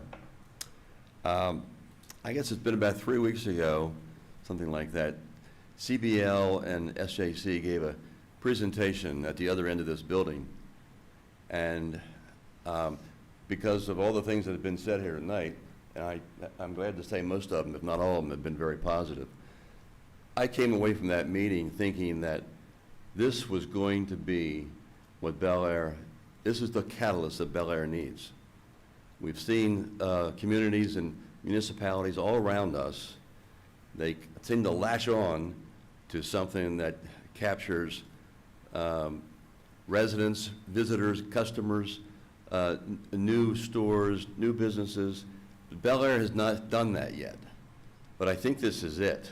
I think that this is something that could really put this town in alignment, I guess, with the other activities from municipalities around us. I was blown away by it. Also, I made a few notes, and Chris has attended to most of them, so did Wayne and others. But one thing that hasn't been mentioned is that good, solid growth and development like this, and I've been around for a long time, it begets other good development. And it creates opportunities, it creates jobs for the community. And also, something that hasn't been mentioned, I think I'm correct in this statement, that a large percentage of our population here in Bel Air is they're retirees. If we can increase the tax base, increase the reduce taxes, the other way around, reduce taxes, it's going to benefit us all. And I'm one of those senior citizens who live here in Bel Air and pay taxes, and that would be a very nice thing to happen. There are others that live in other parts of the town that can really use that kind of support from the town. So I think all those things should be taken into consideration as you guys deliberate and come up with your decision. And like the other speakers, as a member of ECDC, just like Chris, as a private citizen, I fully support this whole project. Thank you, gentlemen. Appreciate it very much. Thank you. Sure. Sorry, Dylan Daniels once again, 1380 Salonica Place. I completely forgot my other questions. In the existing Hartford Mall section right there, is that the wall basically, with like Five Guys and Qdoba and everything like that? Is that the plan for that? Is that? I don't understand the question. Where it says existing Hartford Mall, if you were to develop that, is that the area where like the Five Guys is and everything like that? Is that? I mean, that's a redevelopment of that area. It's not, Okay. It's not preserving that, if that's what Okay, you're cool, asking. cool. Yeah, that's what I was curious Yeah. about, sorry. And then, second question, I work full-time, and I'm only making about $40,000 a year. Is there any consideration for people like me who are younger, who aren't making that much money, that might be pushed away from apartments that are for people in the $100,000 to $200,000 income bracket? Because I know I've got about 5 different friends who've moved away because they can't afford to live in the area, and that's pushing away younger people that might stimulate the economy. Is there any consideration elsewhere maybe for more affordable housing or anything like that? Or is it just not the kind of area? You ask excellent questions. Yes. And, Thank you, sorry. You take a look around town and you'll see a number of apartment sites under construction now. And with these folks at phase 2, that would be how many? 49. 249 units, and you've probably, since you're already engaged in employment, owning your own business, that the balance of supply and demand, as more of these get built, then the price tends to come down. When there's more supply, that helps balance that. Yeah. It won't make them cheap, and we're trying to build really good stuff, but you'll find that there'll be more options for you. So turn that 40,000 into 100,000, and Mr. Goddard will have a spot for you up there. For sure.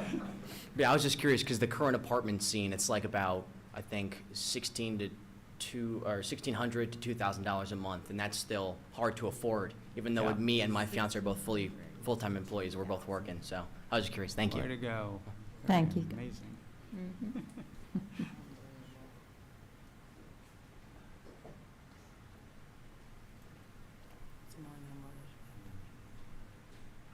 Nathan Booth, 135 Wallace Street, Bel Air. Just want to mirror some of the things that everybody else has said and just add from a resident perspective that's located very close to this and a local small business owner. It's a very exciting project, and I think it's going to bring a lot to the town of Bel Air in a site that's currently, basically a cancerous site that's dying. Really excited about it, really excited to see it come out of the ground, so thank you. Thank you. Anyone else? All right. Phil, can you tackle this? Unless somebody else wants to do something different. You're usually excellent at it. I'll take it. Thank you. Mr. Mudd, we're excited too. And we all know, everybody in this room and everybody in this town knows that this is the most important site in the town of Bel Air. And I'm not hearing any opposition to the concept of what you're doing. But I think there are enough loose ends that need to be completed beyond the scope of, sometimes there's minor stuff and we can turn it over to minor conditions and can turn it over to staff, but I think there's some more work that needs to be done here. I just noted a couple of them. Of course, everything that was in the staff report and that Mr. Small sees fit, pedestrian pathways between the apartments and the retail, vehicular movement. There were some good ideas came in even in the very late going there. Consistency of the elevations relative to the visuals, bicycle racks, dumpster locations. So with all that in mind, I think that, and this is a lot to digest, and two of us were at the concept meeting in February, the other three were not. Usually we only send one to that, but we did have two of us there. I think with all that in mind, that it would be a proper thing for us to continue and let some of these things hopefully get worked out even before the July meeting. And I think we have a pretty good track record here. I don't believe, Mr. Mudd, that you were involved in phase 2, but that moved along fairly expeditiously in spite the fact that the multitudes were here in loud opposition to that concept. And I'm not hearing loud opposition to this one at all. Not hearing really any opposition of don't do this, where we had a lot of that. And we moved along and approved a good plan that we're hoping to see executed in the not too distant future. So with all of that in mind, I would move that we continue the application at this time. I second that. Okay. Phil? Aye. Aye. Aye. Aye. Chair votes aye as well. Madam Chair, what I'm going to do is to write up a letter that I'll send back to the applicant outlining some of the things that Mr. Rob just went through and any others that I've written down as you've gone through. And what I'd like to do is send that out to you by email tomorrow so that they have a clear direction on what they need to come back with, because they're going to have to turn something around really quick. Mm-hmm. So, and that goes to another question that has nothing to do with this project. The next meeting of the Planning Commission is July 3rd. Is everybody okay with July 3rd? I can do it. I can do it. I think I'm available as well. All right. We celebrate Independence Day pretty heavily here in town, so a lot of us will be here for the 4th anyway. So. So what that would mean is we would need a submission from the applicant 1 week from today, close of business. And unless you don't want that? Well, I'm being asked by our team if it would be at all considered to go to the subsequent week. And I know we're the ones trying to move fast, but is it possible to not have it be the week of July 4th, which might be a condition? That would be fine with me. How does everyone else feel? You're not there? I may not be here. You may not be there. Do the following week. That's the third week. No, he's talking Yeah. to, I said, I may not be here that week. Oh, the week, you're saying the third week. I mean, I think even that maybe, I Go don't the know. 18th. I mean, I'm gonna do that. one of the things to It's think actually about the here is 17th. all the decisions Yeah, will be made by next Thursday. I mean, you guys have done 95% of the heavy lifting. I mean, Yeah, I think this is it's a more of- great- It was a great presentation. It was a great, what you Thank you. showed is, Yeah. is what's needed. Yeah, It's just, there's just fine tuning that needs to be done. I think from the ask on us is we have a number of people who fly in from out of town, and coming in on July 3rd Okay. is difficult. How about July All right. 17th? How's that sound to anybody? At this moment, that sounds fine. That'll give you an extra couple of You gonna weeks. be here? Yeah. Okay, the 17th.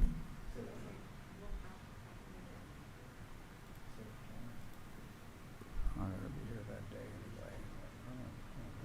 Which, by the way, I have to be here on the 17th. I'll have to clear that with 102 North Bond.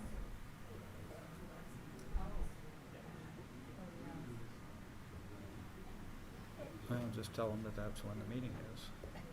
We hadn't determined, we just told them there was a continuance, we didn't tell them July the 3rd, right? I'm sorry, I appreciate your indulgence. No problem.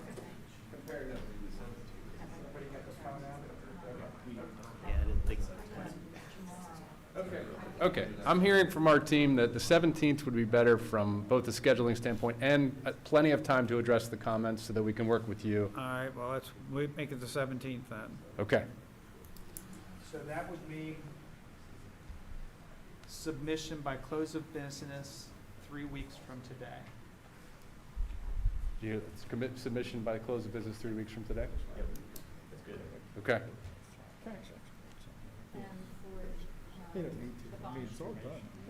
Bond Street would have to be on the 17th. I'll have to clear that. I know they have the same engineer. Okay.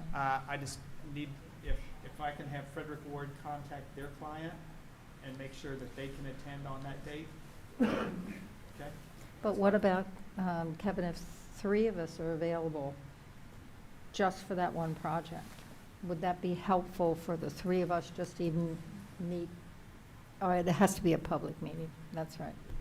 Well, I was yeah, you- trying to help them move along faster instead of waiting till the You 17th. could, one, you could have your regularly scheduled meeting on July 3rd to look at 102 North Main, was it 102? Yeah.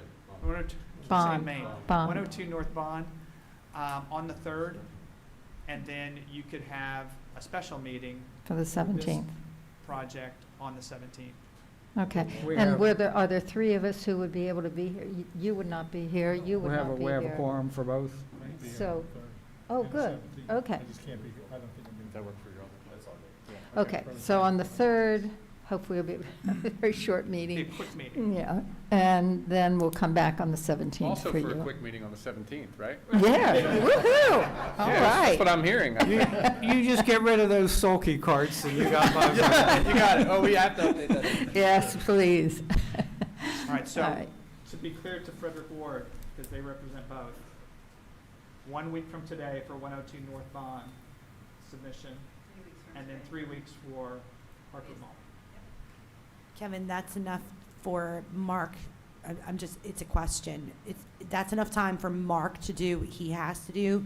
Mark Keeley, he said he had needed to revise the traffic study and then send it on to our traffic engineer. That's independent of what the planning commission does. Okay, so they don't need to see that. They don't Okay, need to see that. I think there was a request to do Yeah, we old will versus work new, up that, but they your can take care request. of that. okay, Sure, that's All right. any time. okay. Yep. And just to be clear, because I've written some of these things down, a walk between building 300 and building 600. So, Mr. Hines, let's see. The refuse recycling enclosures within the parking lot. Reducing the road from 30 down to 28. And then they will have to decide whether or not a roundabout to slow down that traffic or elevated crosswalks should be added. I think just the reduction in 2-foot width is not going to be enough. It's going to have something else. It's gonna be a cut through. To prevent I'm cut gonna through. cut through. Make it like Thomas Street. The one thing I would add with this is, or this might be something you guys is having this, you're gonna have a fence that goes around the stormwater management. Typically what happens is they throw together split rail. Let's hope not, that doesn't happen. And then, architectural elevations versus the renderings, make sure that what you're showing is what you're comfortable with. Right. One other thing I had on here, because again, somebody brought up AutoZone. There are windows that are facing out to 24, which appear to be faux windows. Am I correct? Or did they show what's happening within? Reason is that they're real windows. real windows that show activity inside. Yeah. Okay. They may have print on them, but they're real windows. They may have what? Print. Like Posters, you mean? Yeah. like a graphic. Graphic. Yeah. Do make sure that they stay as graphic and not have any Ads. lettering on them. Okay.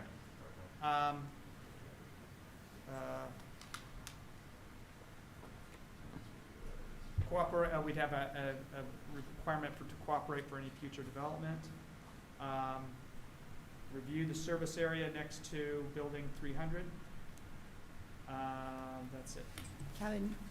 Kevin, I had you requested, Tom, to give you I might be saying this wrong, auto turn truck lane for the. Yeah, I gotta tell you, I mean, yeah, you need an auto turn. I don't see that as a turnaround. I don't see this as big, wide, expansive pavement that they're showing. I got you. So just, and we can deal offline with this, but your concern at this point is preparing for the future of Phase 4 and how it would interrelate to that building that eventually will be there? Mostly it's screening a service area. Okay. And it's just not screened. Okay. So there needs to be more attention paid to that. Okay. If you had three-way stops at each one of those areas, does that slow people down enough? You know, there's a big debate about that. Normally people say, oh, I see all these cars going too fast through my neighborhood, put up a stop sign. People just blow right through. Ignore it, yeah. First off, it's just a suggestion in the parking lot. All right, okay. Yeah, it's better, I don't like speed humps, but I think in this case, elevated crosswalk would make a lot of sense. I think the technical term is stoptional, is what you call them. Yeah. All right. Thank you very much. Thank you all so much. Yes, thank you. And if you could leave quietly, we have one more item on our agenda this evening. And I do apologize to everybody who's waited around for the, Yes. for the code review. All right. Does it? Let's get it done.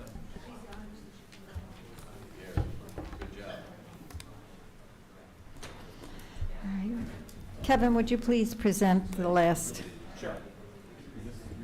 Okay. Could you please hold your conversations till you get outside? Thank you. All right, this is review of a potential amendment to the code for short-term rentals. You all should have a copy of the proposed revisions. I know you have so much paper in front of I you. know. It's under here somewhere. The, Yeah, let I'm gonna find it though. me see if I can bring that up.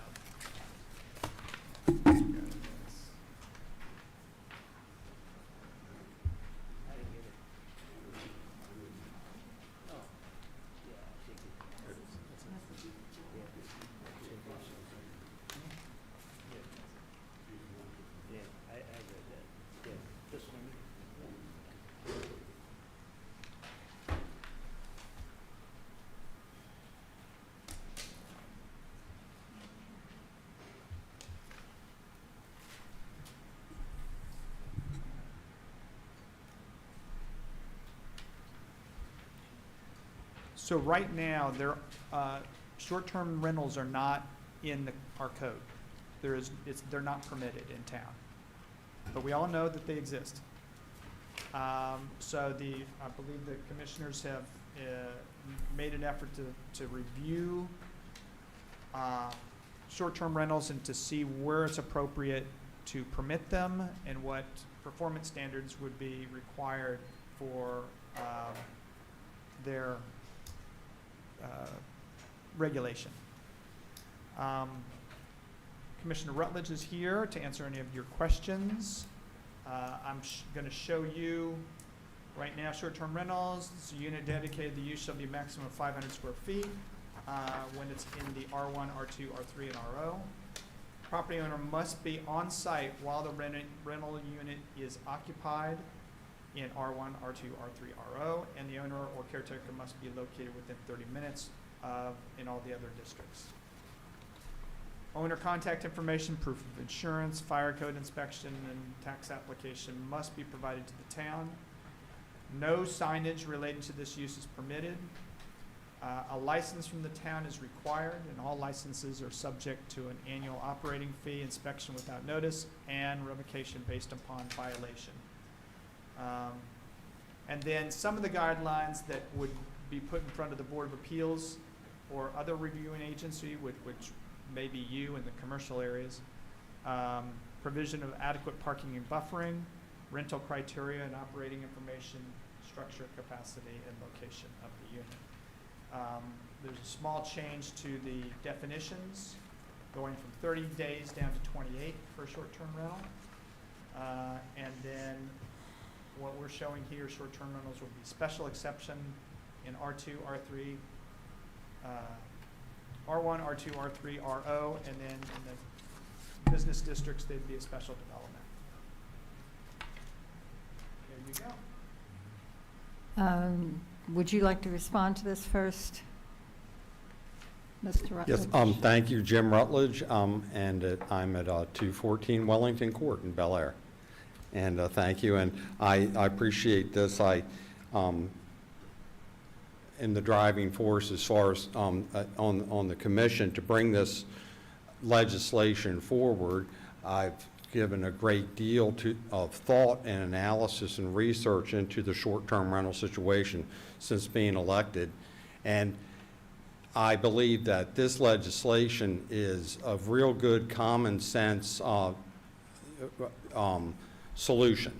I'm convinced that based upon the demand that we have in our community for people to be able to have somewhere to stay when they come to one of any of our 4 wedding venues in town, Leodendron, Rockfield Manor, the Armory, and the American Legion Hall, just for an example of people not having a place that they can stay unless they have to, go down to the I-95 corridor. There's a tremendous demand for it, and there's also concerns, though, particularly in the residential areas, about people not wanting to have party houses pop up, for example. And so my concept was to make a distinction between the R zones and the business zones in town on a couple of levels. And one was we would not have any party houses under this legislation because only up to 500 square feet in the home in a residential area could be dedicated to the short-term rental use, and that the owner would have to be on site, not just an owner-occupied home, but they have to be on site during the rental. With all the other regulations and review posture here, you wouldn't be able to just go on Verbo and say, hey, I've got rooms to rent. You have to get a license, and to get a license in the residential section, you would have to go through a special exception. So there's a lot of safeguards built into that I believe address the concerns in the rental area in the residential section by some residents that it's going to ruin their neighborhood, it's going to open things wide open to a detrimental situation. And I believe that this carefully crafted legislation addresses those concerns. I think that it's important to allow the investment in the homeowners to be able to at least take part of their home and make it income producing because of the driving costs that are going up. I'm afraid to say I'm part of the group that believes that our higher BG&E bills are here to stay and are only going to get worse with increased demand and lower supply.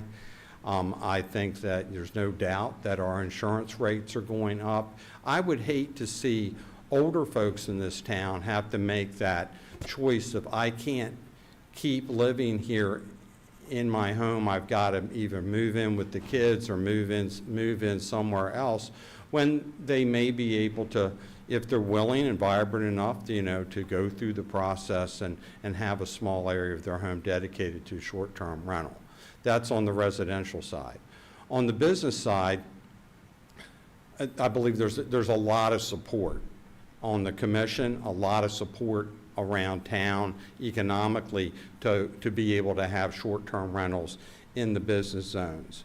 And again, to the opportunity, for example, to be able to have buildings on Main Street, some of the historic buildings, as they move along to other homeowners, as people pass away, et cetera. The idea that you may be able to have a short-term rental Verbo on the second floor, and then have a commercial use on the first floor, that really would harken back to the historic posture of Bel Air 100 years ago in that regard. And I think it was a smart economic thing then. I think it's a smart economic thing now. And I also believe it may make for investors properties in the business zones more of an economic boon for them to be able to say, look, I can do this on the commercial side, but I can have some guaranteed income flowing out of my investment. And again, it would be through special development and highly regulated. I think it's a common sense step forward that would be a win-win. I do not buy into the boogeyman kind of fears that all our neighborhoods are going to go to hell in a handbasket because we're going to have some neighbors that have a license to have a small part of their home utilized for short-term rental. I don't buy it. We have in our zoning code home occupations, many of which are allowed, and many of which in the home occupations may or could cause a lot more disruption theoretically and maybe even practically than this idea of a on-site homeowner renting just up to 500 square feet of their home. Kevin and I, we worked on this, Commissioner Chance and I worked on this, and so I really feel like this is the time to start this serious conversation so we can meet the economic demands of people that want to come and participate and purchase and buy things in our community, to be able to serve the families in this community by their relatives being able to come and visit them while they're either in assisted living, a nursing home, or a long-term stay at the hospital. We're doing our neighbors a great service, not a detriment, to be able to support this legislation. I thank the commission very much to be able to give me the opportunity to bring it, and I value your input, your comments, et cetera. Next week, I'll be going to ECDC as well. So thank you very much, and I'd be happy to answer any questions. Yeah. How do you visualize, I have no objection to what you're saying, how do you visualize the enforcement? Would this be complaint-driven? For example, if somebody doesn't get a license, or they, in spite of meeting the requirements, they turn it into a party thing, well, then we'd assume we'd get a complaint. Is that how you visualize that? Is there something, in other words, who would do what? Yeah, so all of these zoning violations, Mr. Rob, are complaint-driven across the town. Yeah. What I do envision, though, is this. Number one, that with the licensing requirement, that we have an opportunity to give folks who really desire to do the right thing to step up, do the right thing, and comply, number one. Number two, we have renegades now, and we have illegal short-term rentals going on, no question about it. Some can be easily detected when they advertise on the big outlets, Airbnb and Verbo. So nothing would change, in my view, as far as the fact that will we have violators? We have violators now. Yes, you're always going to have violators, like the stop sign. You're always going to have violators. And so where the enforcement would lie would be just like on the home occupation use or any other uses in town. but we do have a licensing thing. There's the application form that Kevin has worked on. We've looked at other towns and the type of thresholds they have to cross with fire and insurance and different type of things, I think would be a benefit to The that. license would be very definitive, and it wouldn't be in other words, that's different than a dispute about, oh, somebody was too noisy or partying too much. That's right. If you didn't either have the license or you didn't have the license. That's right. So, any of those violations, so what what they're signing up for example, in the residential district, they have to be on site, they have to be an owner on site. That way, if there is a serious violation, an out-of-control situation, and 911 is called, and then Chief Moore and the team have an opportunity to know they've got a person they can address, that license holder is signing up to be fully responsible and liable for everything they do. And I think that's a great enhancement. For what it's worth, my seasonal hometown of Ocean City has been dealing with this in a very different way. If I understand it correctly, the council has banned temporaries in all the residential districts down there, and there was enough of course, you have a great market for it down there, being a resort town. There was enough of a pushback from enough of the citizens that it's going to referendum next month, special election.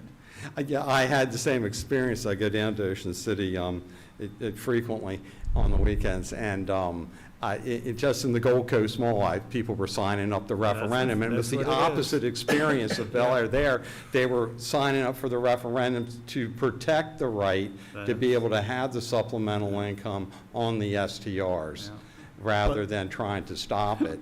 And because a large retirement community also owns properties in the targeted area there in town. But it is, it's not going away. Unfortunately, economically, we know that for whatever reasons, all the investors have analyzed things. No one has stepped up economically to build a small boutique hotel, to try to seek it, to try to buy the properties up, to try to move forward. So I'm saying, let's listen to the market a little bit here, but at the same time, enhance the town, and I don't see a detriment to the neighborhoods, because it's going to protect right off the bat against the big party house, animal house and we're not going to have people trying to buy small homes in Bel Air who live in, New York, and they want to buy a small home, and they're just going to make it a professional STR, whole house rental in our districts. That would not happen under this legislation. Okay. So based on this is just for profit. Like, one of the things you just said was that if somebody came in, somebody's sick, and they got to stay at the house while they're sick type of deal, and maybe they're at the hospital, nursing home, whatever. I mean, you're not looking at that, because I don't see why that's would even be an issue. What I'm talking about, we have. You're talking about somebody that's actually charging somebody rent, where somebody's coming in helping somebody. Oh, no, out. yeah, what I'm talking We're not about. licensing those type of folks, are we? Yeah, what I'm talking about is we've had experience with people who have, all their kids are out of town, okay? And now mom or dad, somebody died, now it's just one parent left, and they're living, say, in one of the assisted living facilities around the area. And then for them to be able to come in and be close to mom or dad, take them to lunch, spend 4 or 5 days over the weekend, fly in, where do they get to stay? If they don't have any other family to stay with, they're looking to rent. Where do they rent? They drive down to I-95. That's what I'm saying. So the person you're talking about renting is not that person that lives in that house renting. You're talking, they're coming in to see somebody else. That's right. The customers coming in from out of town. No, I thought you were talking about a homeowner was sick, their kids are coming in, and they've got to be licensed in order to have that. No, I'm talking about that. I'm talking about, Gotcha. like, if we Okay. have, we're going to provide some supply No, I understand of what short-term you're saying. housing. That Right, all makes right. sense. Okay, thank you. I took your comment Yeah. as mom's sick or whatever, and Junior's coming in to see him, and she needs to be licensed and staying in the house, or, in order to have him be there. If she was renting it to him, she'd have to, she'd have to get Yeah. Well, we have robust rules for for, you know, roommates, et cetera, and the definition of family is pretty broad. No, I mean, I So, don't- but I yeah, don't- yeah, I apologize for. The way you're explaining this, I see no Yeah. huge problem with this, So, especially with the mere fact that anybody in a residential area has to be a member of the household, so to speak, Right. while that room is being rented, Yeah, or so. 2 rooms. Your support is important to me as a sponsor of this legislation, because I'm frankly not sure, you know, on the residential vote, on how, whether I can garner enough support on the residential side this time around for that. So your support is very, very important. If you're in favor of this, I would be very grateful for robust support letter on it. I just wanted to say, based on what Phil was saying, Ocean City, the difference is, Ocean City, if Phil owned it and you're up here in Bel Air, your party house is in Ocean City. This is Yeah. vice versa. You're here in the house. Yeah. You've got more control, and, you know, you call 911 and you get them Yep. kicked out if that's a problem. And Yep. they're not gonna they won't have control of the house, basically.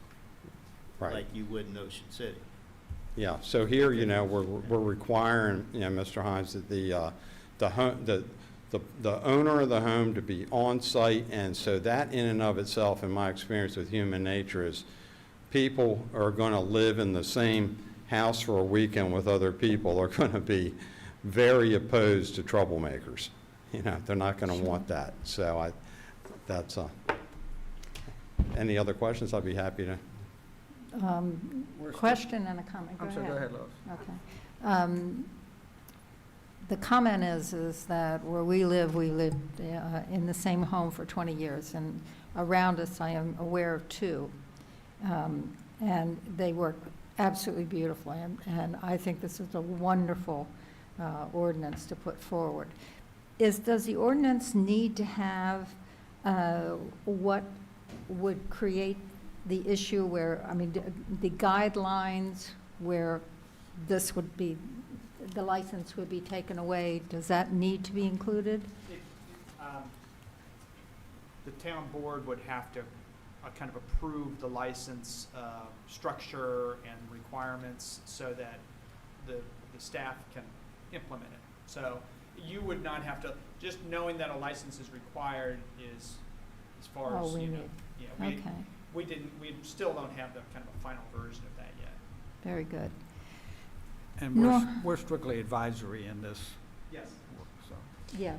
And normally, we wouldn't ask for public input, but if the 2 of you are here or anyone cares to speak, we'll certainly be happy to listen to it. Thank you. Thank you. Before you take public comments, I just wanted to point a couple things out. Yes. This is kind of bebopped with the commissioners, kind of came up and then died, and then came up and then died.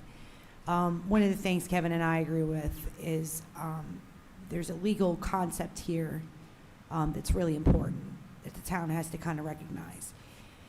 You know, short-term rentals aren't done in warehouses. They're done in residential dwellings. Residential dwellings, by definition, are higher protected from intrusion by government, okay? So if you have a scheme in place that says short-term rentals, this is a licensing scheme, you have to have a license, you have to do all of this, there is an enforcement mechanism by which Kevin or Steve Klein could say, okay, I received a complaint that there is a short-term rental, so let me do a little bit of investigation, and I can maybe contact Verbo and, you know, or Airbnb, and they might cooperate with us. And you can cite the people if you can prove that they are in fact running an STR. If you do not have an STR, okay, in place that says this is a licensing scheme, and you receive a complaint, that complaint better be, I rented that STR, because the burden is on the government to prove, to even do an inspection, you'd have to have a warrant from a judge to go to somebody's residence to say, hey, we think you're running an STR. So you see the dynamic here in the legal part of it. You know, you really need to have a licensing scheme in order to enforce it. because Kevin and Steve are no different than Chuck Moore.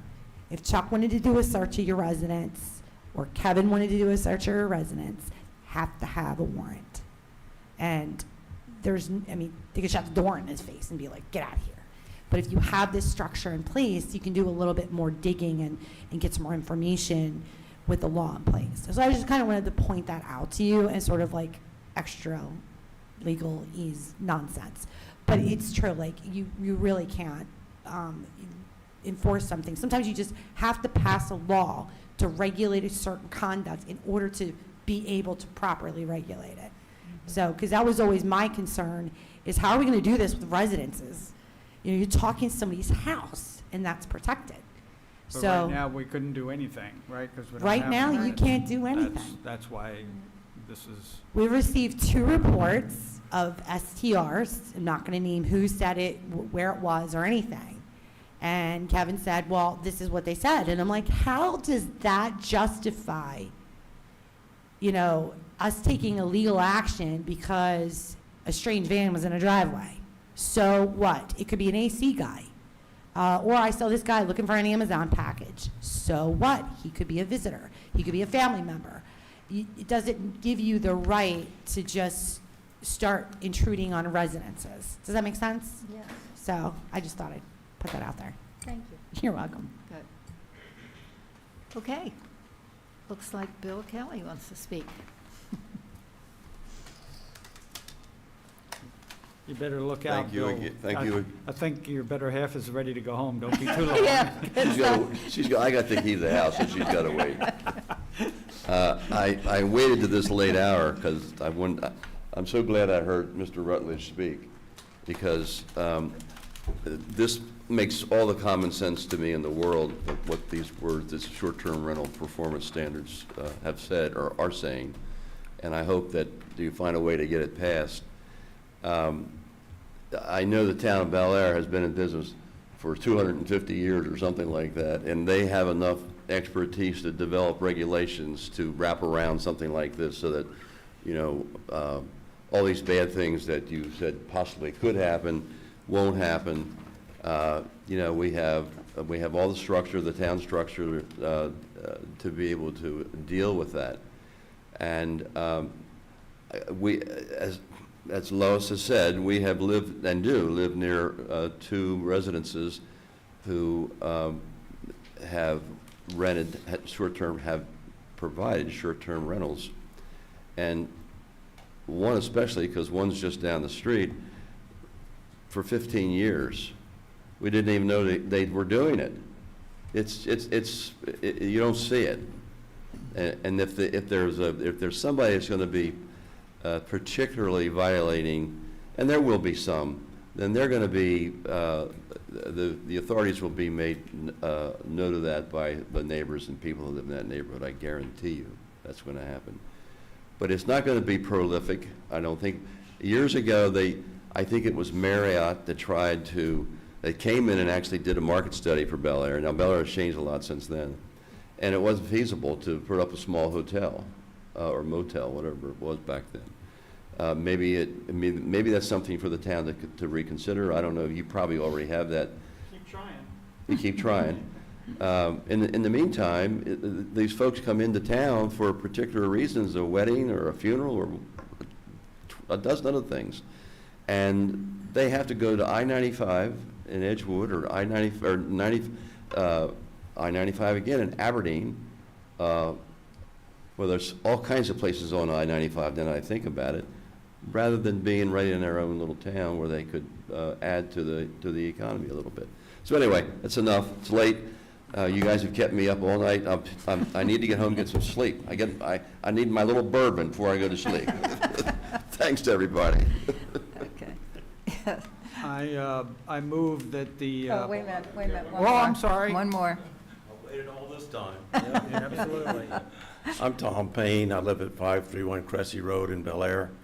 I've been a resident of town of Bel Air for 45 years. I do believe I'm the original Airbnb host in the town of Bel Air. When I had a business on Rock Spring Avenue, a place in time, we were zoned properly to have an Airbnb, and we had a successful Airbnb for, I guess 12, 15 years there. So I think I'm qualified to answer any questions that any of you have on a practical nature about the operation of an Airbnb. They've said it all. There's not much more I can add about the hotels being so far away. I do want to make one point economically. This is not a financial windfall for us by any means. What we did make on our Airbnb goes right back in the community. We probably at one time maybe made $10,000 a year, but that $10,000 goes into my roof, it goes into my taxes, it goes into me taking my family out to eat. I spend that money right here locally in Bel Air. So I think that's one thing I'd like for you to consider, is that it's not going to be a windfall of income economically and commercially as far as restaurants, shops, but it does make a difference in the people who are Airbnb hosts, because all of that money is spent right here in Bel Air. So I hope that you will support this change, and I appreciate the opportunity to speak to you. Thank you. Any other comments? All right. So we just need to say. Say yea or nay. Yeah, you need to give a recommendation to the town board on how you'd like them to proceed. Chairwoman, I'd make a motion that we recommend the ordinance 000-25 to the town board. Second. As written, yeah. All those in favor? Aye. Thank you. Thank you, Commissioner. Project updates, because I figured. No.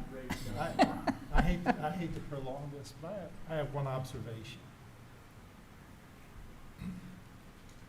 I'm all for historic houses, historic districts, and all that sort of stuff. However, that being said, when we designate something as a historic house or a historic place, we're putting a restriction on somebody that lives next door that had no idea that a historic thing was happening. So, in our friends over here on 108 and 102, I think we need to recognize the historic nature and keeping the historic nature of properties within the town of Bel Air, but not be so onerous on the people that want to develop next to it. So, you know, the way 108 was tonight, I have no problem voting for that, regardless of what Mr. Goddard may still want. But there are certain things that, you know, we're denying a property owner to do with their property just because somebody next door decided to make their property historic. Well, but in this case, the order was reversed. In other words, that we had the historic building in this case, and now we're going to that's what develop I'm something saying. next to it. There's a lot of historic buildings in town, and just because somebody says property owner A has a historic building, property owner B doesn't, or property owner B may have a historic building, but he doesn't want to be involved. I mean, we're encumbering property owner B's property based on property owner A's historic nature. So that's just an observation based on this process. And the historical owner, I think, is obligated to keep it that way too, right? Yes. They can't, They like I remain asked on that what they question can do to before, their what happens structure. if they change the color of their house? Does everybody else got? I believe the property that was, or the building that was at that location at 102, was inventoried as a historic structure. Of course, they demoed it. But, so there's two levels here. There's inventory, and then there's designation. Inventory, you still can do whatever you want. Basically, what it's doing is you're setting a record of what existed there. And whereas designation is okay, it still exists, and we're going to take care of it and make sure it continues in its same or similar state into the future. I think that this I is have a no- bit of an and I have exception. no problem with that. I think it's good that we should maintain the historic nature of stuff, but we shouldn't be so onerous to a property owner coming next door or whatever. I think this is a bit of an exception because there's not as many historic structures that are commercial. Most of them are residential. And I'm surprised too that, you know, the Historic District Commission or Preservation Commission does not have oversight of the color. You can color, you have you can paint your house purple if you have it designated. And that surprised me that we were the architect was commenting on the color of the new building. And then Well, I they kind of. want to keep it consistent, and I get keeping it consistent, and I think they've done a great job at keeping it consistent. It's just, you know, Mr. Goddard seems to want a few extra things, and I think they've done enough in order to maintain. But Mr. Goddard can change his to any color he wants, even though it's historic. For the, That's- for and the that's most part, the that's historic what I don't get. preservation. But anyway, and I agree with you about, you know, if you have an historic property, now you're impinging on the rights of the adjacent properties.